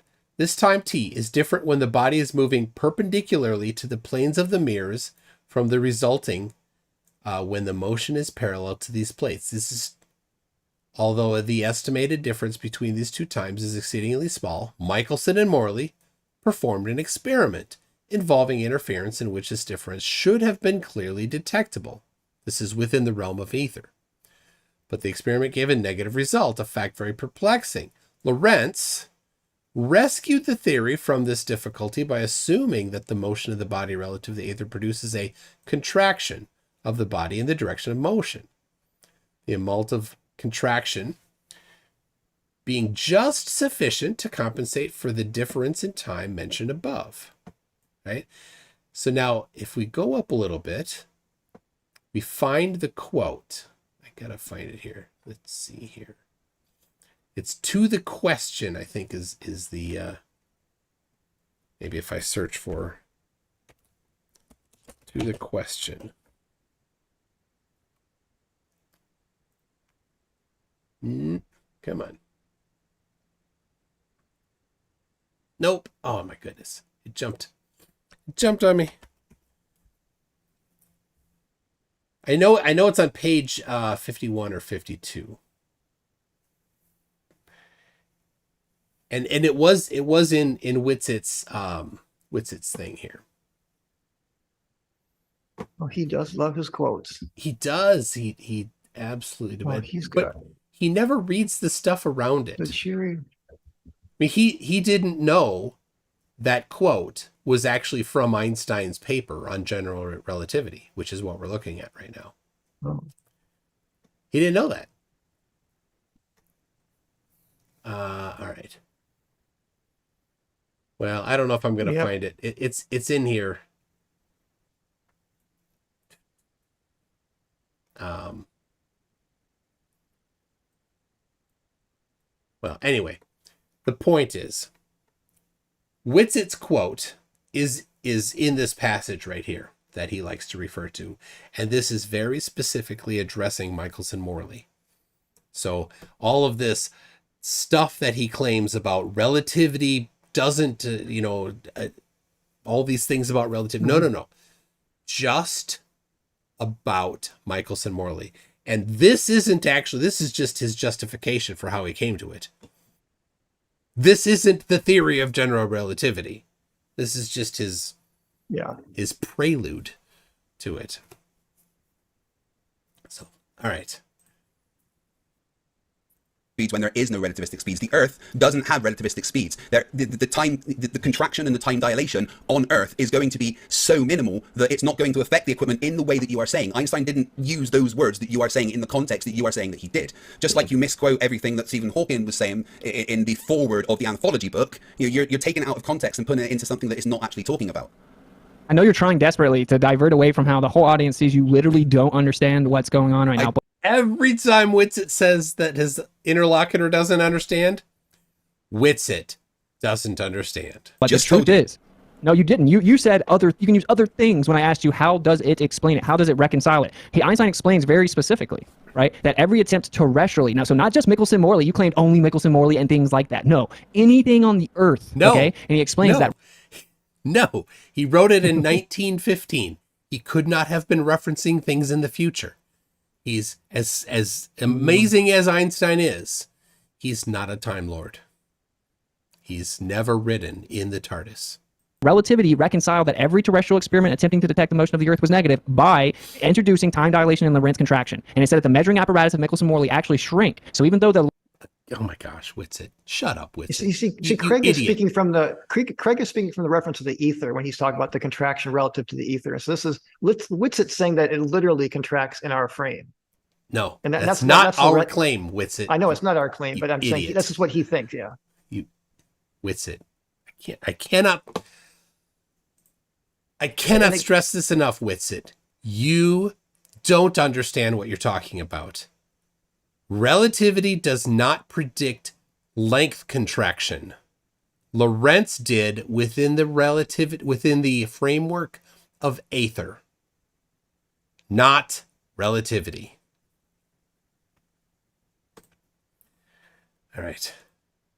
light did have to travel further, what you were measuring the distance with shrank, so you couldn't tell that it traveled further, and the time you were using, the clock you were using to measure the time it took to go further, slowed down so that you couldn't tell it took longer. There's no clocks involved in Michelson Morley. Right? Oh my gosh. David Dorinzo says, love it when two astrophysicists prove a flat Earth. I don't know what you're talking about because I'm not an astrophysicist, and neither are you. But all right, I got to read this one. The Sun Express says, factual statement: Lake Titicaca. WItsit, wrong. All right, let's hear a little more here.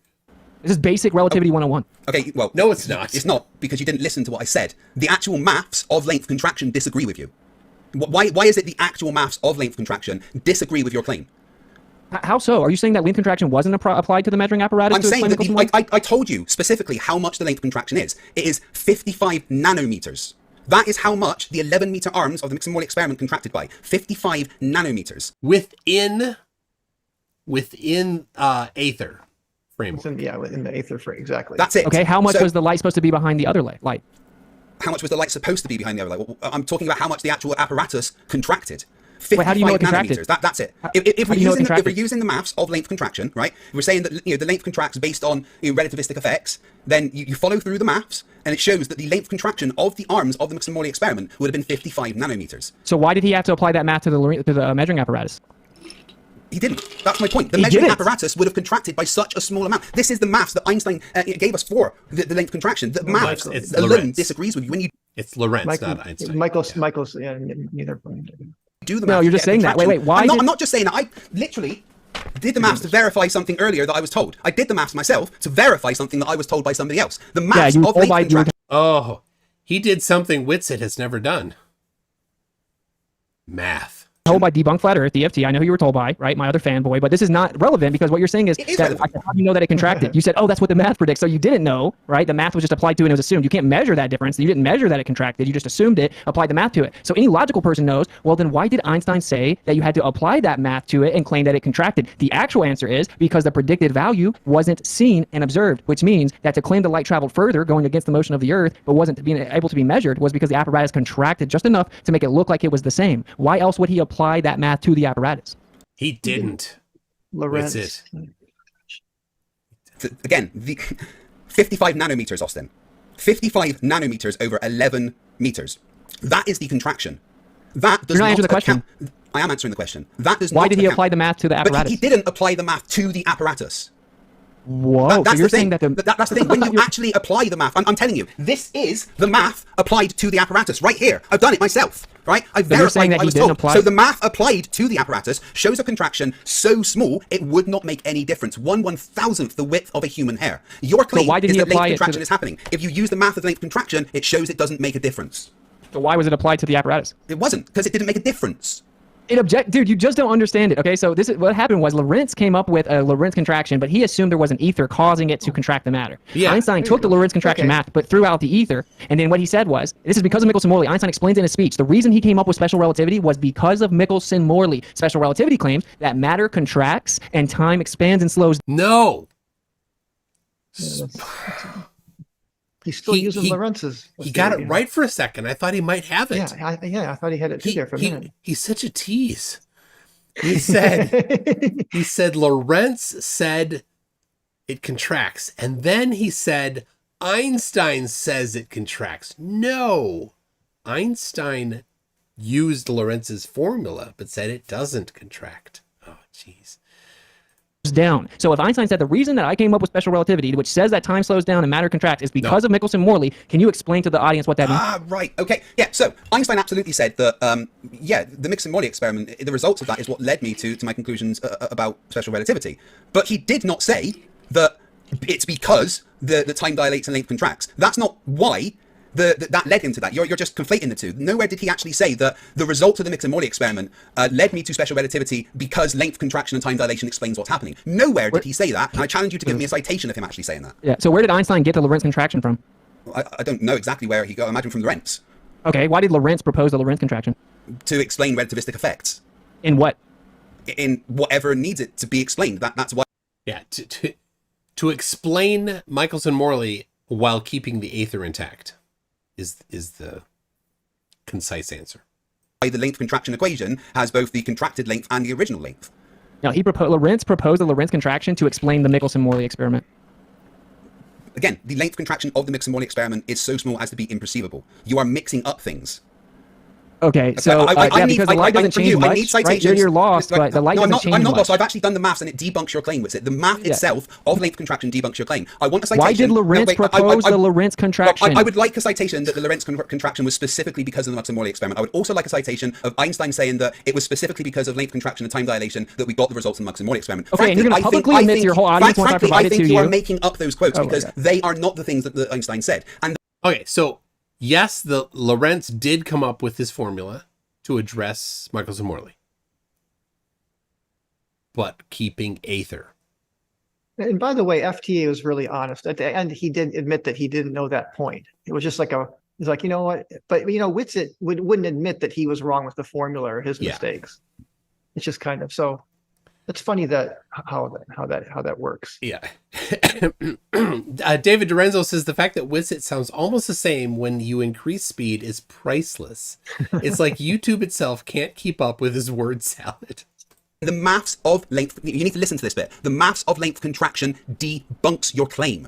No, it doesn't. That's why I asked you specifically, well, how much would the light be off via phase shift, and how does that compare to the distance measured by the apparatus if you apply the Lorentz contraction? And you said, I don't know. It would be a lot more. Oh, really? It'd be a lot more. It would be a lot more than 55 nanometers. I don't know exactly how much, but it would be a lot more than 55 nanometers, yes. Really? How much more would it be? I don't know the exact amount. I'd have to do the maths. So how do you know it would be a lot more then? Because the ratios are much higher. The numbers that involved straight away are much higher. It's the what are those 55 nanometers over 11 meters is not going to explain the difference of light. So I don't know about this one, though. No, is 55 nanometers enough to cause the fringes that they're seeing? Because the wavelength of the light they were using is probably about 10 times as large as 55 nanometers. Well, again, the thing is I mean, it's relative to the ether's frame. The contractions are happening. It's not happening within our frame where we're measuring. So Michelson-Morley are not going to be getting any length contraction. That was the problem with the Lorentz. So this phase shift, if you work that out and it really did contract, which it doesn't, then, you know, it might come out to that amount, because remember, Lorentz kind of reverse engineered the fringes to get his Lorentz contractions to make it disappear. Reverse engineering is exactly what science does. Yeah. Right. That's how you come up with a model. Yeah. You look there's nothing wrong with what he did to test his hypothesis, right? Which was falsified. Yeah. So the way that it's coming out from FTFE doesn't sound right. But again, he's speaking more from the ether frame, not from the frame that it's actually, these apparatuses are contracting within our measuring frame. We're actually, yeah. So I don't know. There may be some nuances that Craig is not quite getting here. No. But WItsit doesn't get it either. I mean, WItsit is completely conflating everything. He thinks Lorentz talks about contraction. He thinks relativity talks about length contraction. Yeah, and then because of the big blunders, he thinks the apparatus are literally contracting in his model. Yeah, traveling at 300,000 miles per 300,000 kilometers per second. The maths of that don't match up. I would have to do the exact maths, but no, the 55 nanometers does not explain the actual results of the Michelson-Morley experiment. They do not. So I have to fact check your numbers. I have to fact check your numbers, but this is the problem, right? You're just objecting. Is WItsit going to do the math? No. Wrong. Lorentz writes in detail that the reason he came up with the Lorentz contraction is to explain the Michelson-Morley experiment and how there wasn't the predicted value of phase shift or fringe shift between the two different paths of light, because one of them was going against the assumed 20-mile-a-second orbit of the Earth around the sun. Okay, so he came up with an idea to explain how it was that you didn't get the difference predicted. He got that right. Yeah. That is what Lorentz did. Right? Mm-hmm. Yeah.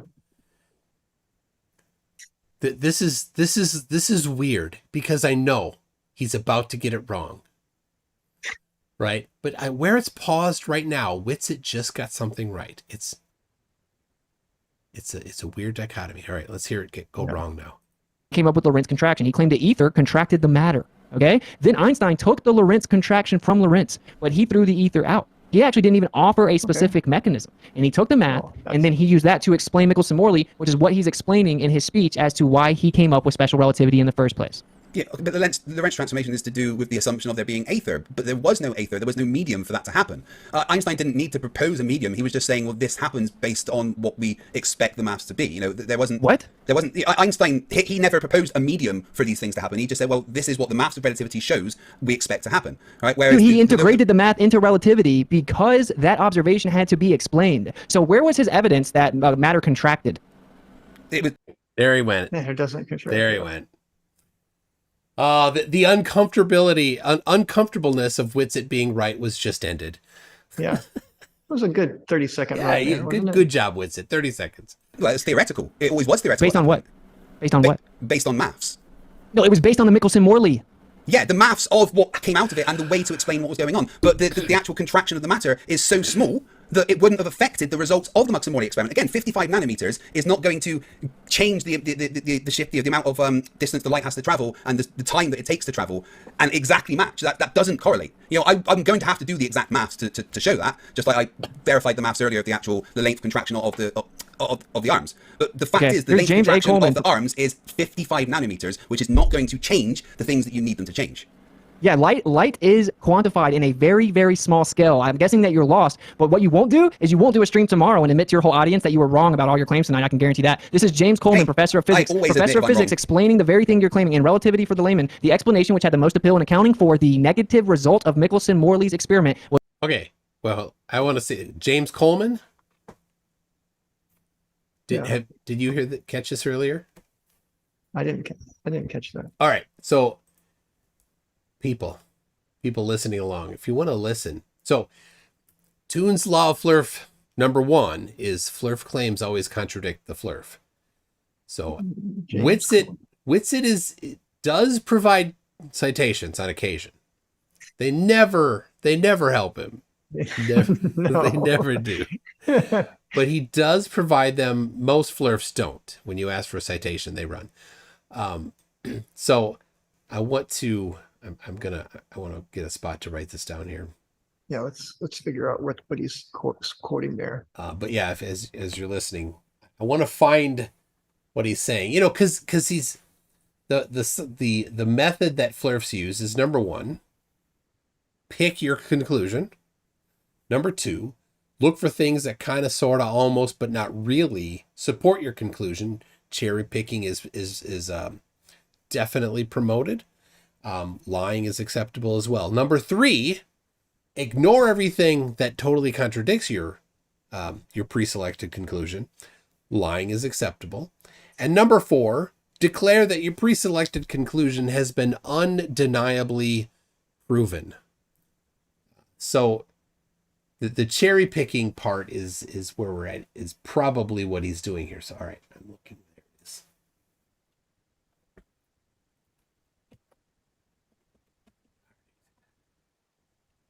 Yeah, he's giving me lots of citations, and I know it's fun. Every single one of them did.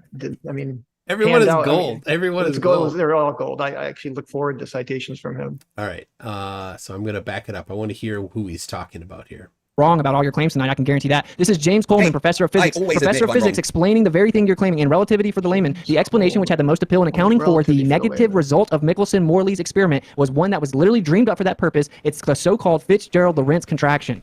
So it was literally invented to explain the Michelson-Morley results. Einstein took that same mechanism to explain Michelson-Morley results, but threw the ether out, did not provide a different mechanism. And then to explain the actual phase shift that was detected, he said that it was instrumental error. No, he didn't say instrumental error. He said margin of error. Based on the instruments. Yeah, every instrument has, every single instrument in the world has a margin of error.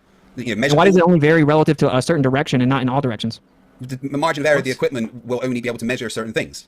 But why was the phase shift only directed in a certain, or detected in a certain direction and not all? Of the arms. That was what you were trying to do. But what you're failing to realize is that hold on a second. The phase shift doesn't know which arm was out of sync. Right? It doesn't. Yeah, it's when right, it goes in the L shape, right? Yeah.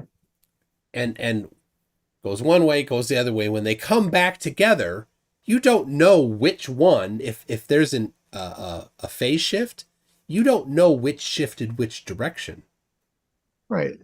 You just look at the pattern and say, "Oh, there's a shift." That's where the margin of error comes, just from the pattern. Nothing to do with so he's saying he's trying to claim that the margin of error was only in one direction, but there's no way to know which direction in Michelson Morley it was. Oh my gosh! I hear that again. Directed in a certain, or detected in a certain direction. Orientation of the arms. That was what you were trying to do. But what you're failing to realize is that the much more accurate Michelson Morley type experiments have been done to verify even further and further the conclusions that we've got. And it all shows that the Earth is the thing that is moving. There is no aether, no magic medium that is transmitting light. And late what you're saying that the repeated relativistic, right? You're saying the repeated results show, the repeated Michelson Morley experiments show that it is the Earth that is moving? Is that what you just said? I'm saying no, it's part of the thing that we can use to verify it. How so? Because we can look at the results of that and compare it with everything else. Like the other claim is that it doesn't detect the motion, though. Yeah, so what we do is the claim is that it doesn't detect aether. Jeez. I have a page. Yeah. Nope, that's not it. It's a short list of there it is. Of repeats of the Michelson Morley experiment. There it is. So good stuff. I went through some of it. Yep. I mean, it just gets more and more accurate. I mean, some of those tests are. So you mentioned Kennedy Thorndike. This is the same Kennedy. Here's different people that did it using Kennedy's refinement, 1927. Right. Michelson redid it with Pearson, who did Michelson, Gale Pearson in 1929. That's 4 years after Michelson, Gale Pearson. But then we jump up. I'm like, all right, screw it. I'm gonna get newer ones. Yeah. 2007, 2008. This one, 2009. Laboratory tests of the isotropy of light propagation at the 10 to the negative 17 level. Significantly, millions of times more precise than Michelson Morley.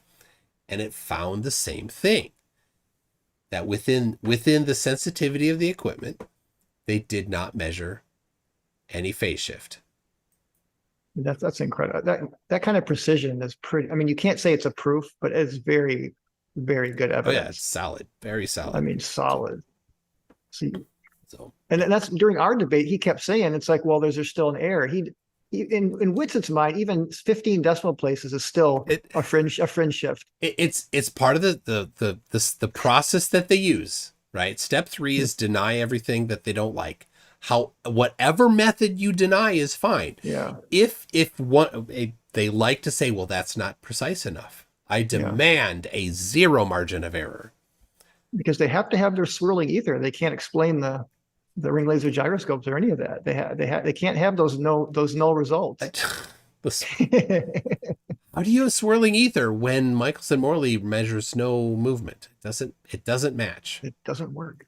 We look at the results in the Michelson Morley experiment, right? And we compare them to all the other experiments that we've done, and then you can, that explains that if the Earth is moving, well, that explains those results. It matches what you get from all the other measurements and experiments that you do. When you put them all together, you get a conclusive overall picture. All right? I'm not saying that the Michelson Morley experiment on its own shows that the Earth's moving. No, absolutely not. That's not my claim. It has nothing to do with that. My claim is that you can use the results in the Michelson Morley experiment along with lots of other experiments and stuff that we've got to determine that the Earth is in fact moving. No, it has nothing to do with that. Einstein says you cannot use terrestrial experiments or observations to prove the Earth is moving from the Earth, and it can all be adequately explained from the geocentric position. Again, he's specifically talking about Michelson Morley. This was 10 years before Michelson Gale. Michelson Gale, yeah. He is not speaking about things that might happen in the future. And he wasn't applying relativity to that. He was saying Michelson Morley wasn't able to do that.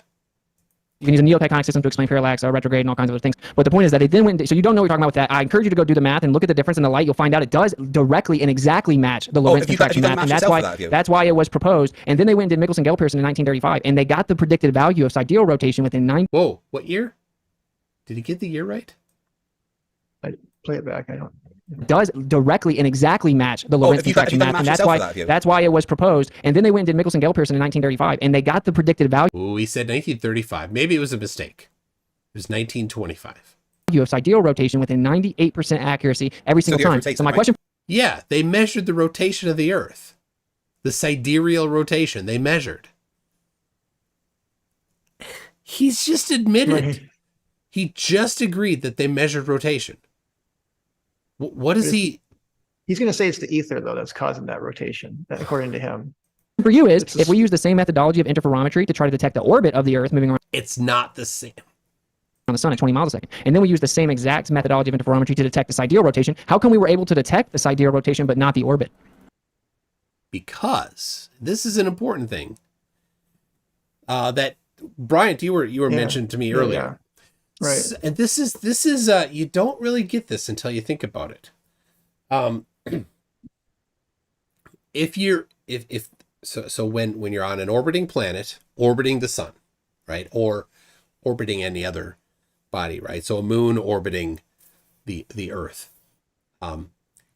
If it's not tidally locked, right? If it's rotating while it orbits, right? How can you know that rotation is relative to your position? You can only do that by using the thing you're orbiting as a visual reference. Mm-hmm. Unless you are tidally locked, right? So if you're moving around something like the moon on the Earth, Yep. and if it's tidally locked, that means it's always facing one direction towards there, right? So you don't need a visual reference to it because you have a motion-based reference to it. So there you go. You move it around here. Okay, there you measured 90 degrees of rotation, right? But if it's going this way and you're blind to where this is, right?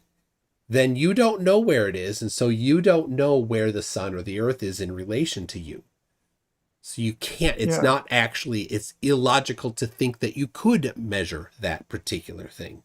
Mm-hmm. Unless you were to look at the sun, right? So you can say, all right, well, it is high noon right now. Let's measure the rotation until high noon tomorrow. Okay, what do we have? Okay, let's do that for 10 days, 50 days, 100 days. And always start and stop measurement as we're, same relative position to the sun. Then you could do it. But in an interferometer, like Michelson Gale or any of those fiber optic gyroscopes, without having that as a reference, then you can't do it. Yeah, it's very subtle, but yeah, until you mentioned it to me, I hadn't thought of it, and it was like it clicked. So I don't know if any of you watching along, if that clicked at all for you, if I explained it well or not. I might do a little short video on this because WItsit does bring this up a lot. He demands that we should be able to getting the orbital with our measurements of Earth rotation. Why aren't we getting the rotation of the Earth around the sun? Yeah, and of course you just explained it. I mean, but yeah, it's subtle. It's something you got to kind of think about. It is a logical thing. It is not actually something that you could do, regardless of what mechanism you might use to do it.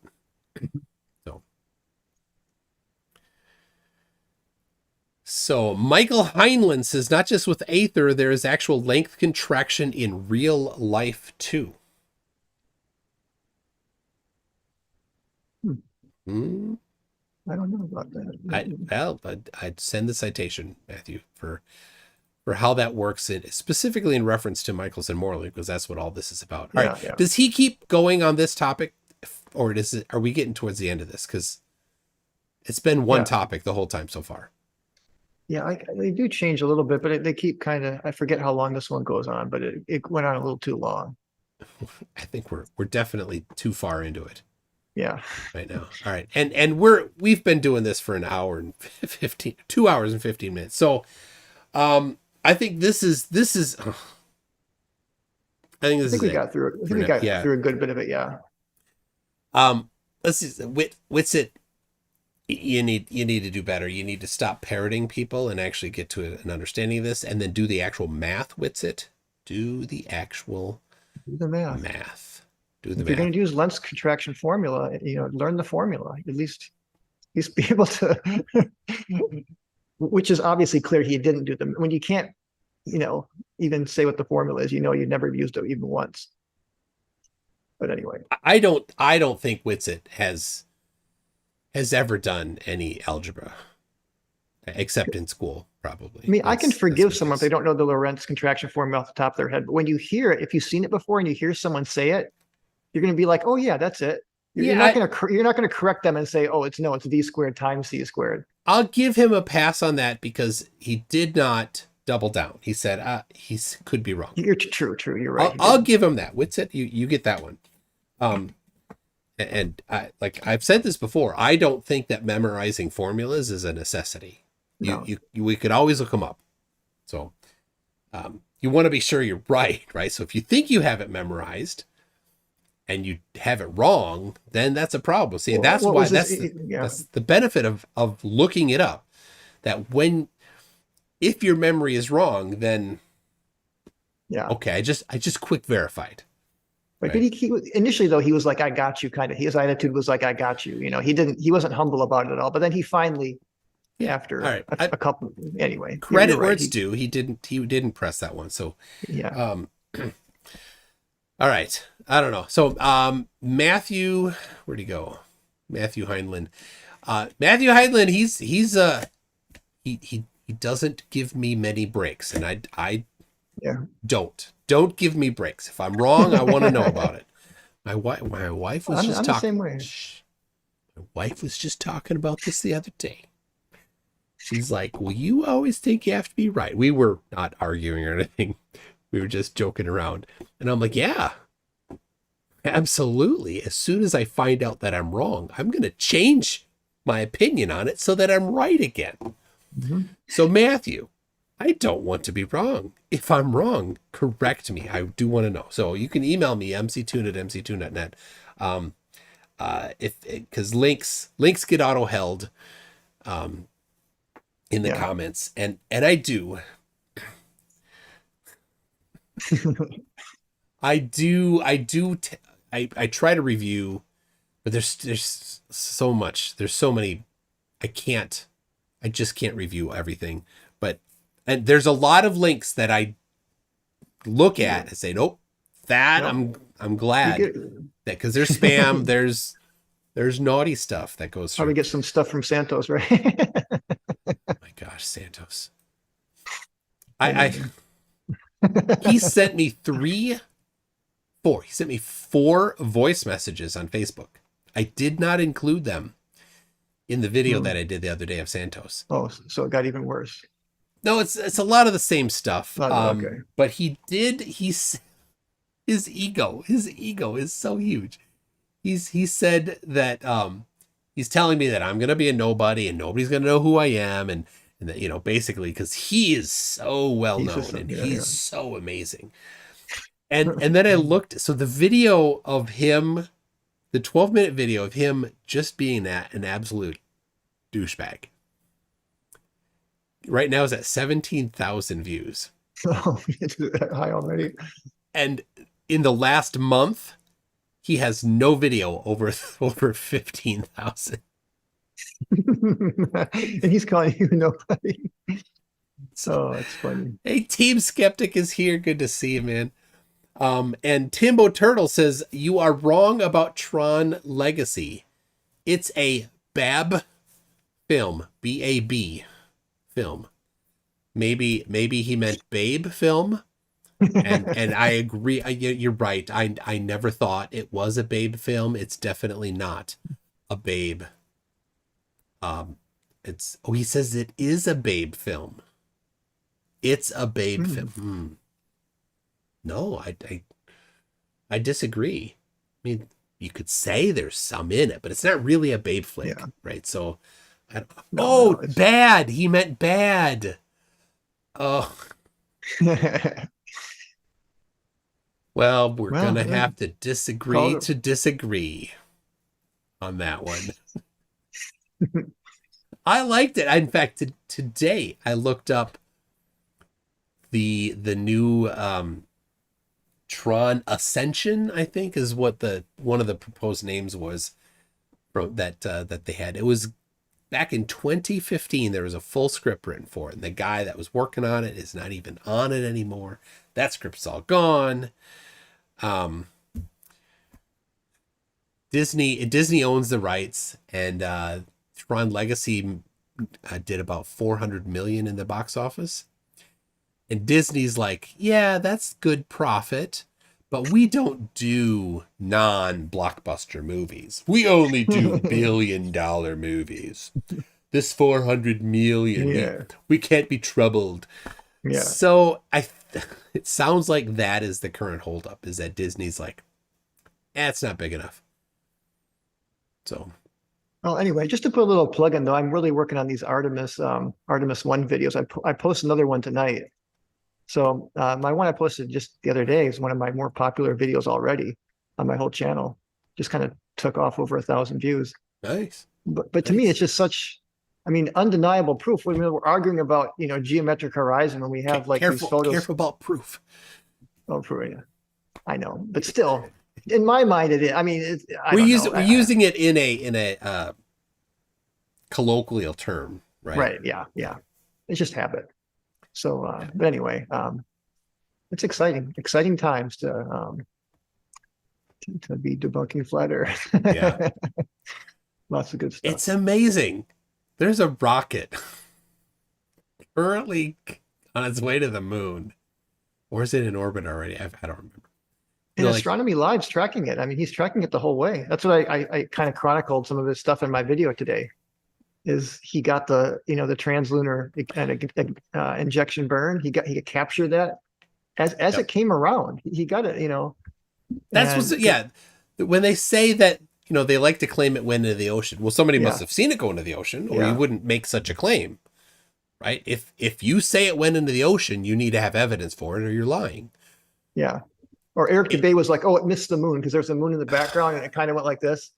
And Astronomy Live responded back to him with his little video. Here it is, coming back around, Eric.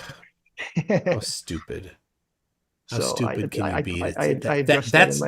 That's not a thing. It's step 1, go into orbit. Step 2, go to the moon. They just. Yeah. So that's Well, this is fun. Yep. All right. Well. Let's see. Oh, here we go. We got Justin Frank says Artemis is currently 105,000 miles away from the moon. All right. How many kilo sheep units is that? Kilo sheep lengths. That's what I want to know. Anyway, people. Yeah, it's getting late. Yeah, it is. Thank you for coming by while we just have a little fun looking at this. Greg, good job so far. I'm in an hour and 17 into a 3-hour video. So yeah. People, pick it up if you want to watch the rest of this. I probably won't do a live review of any more of this, but it's been fun. Thank you for sticking along. It's been fun. Brian. Yeah, my pleasure. Anytime, especially with WItsit. WItsit, I'm always game for coming on. Yep. All right, everybody. All right. Have a good night. We'll see you later, everybody. Bye. All right. Bye-bye.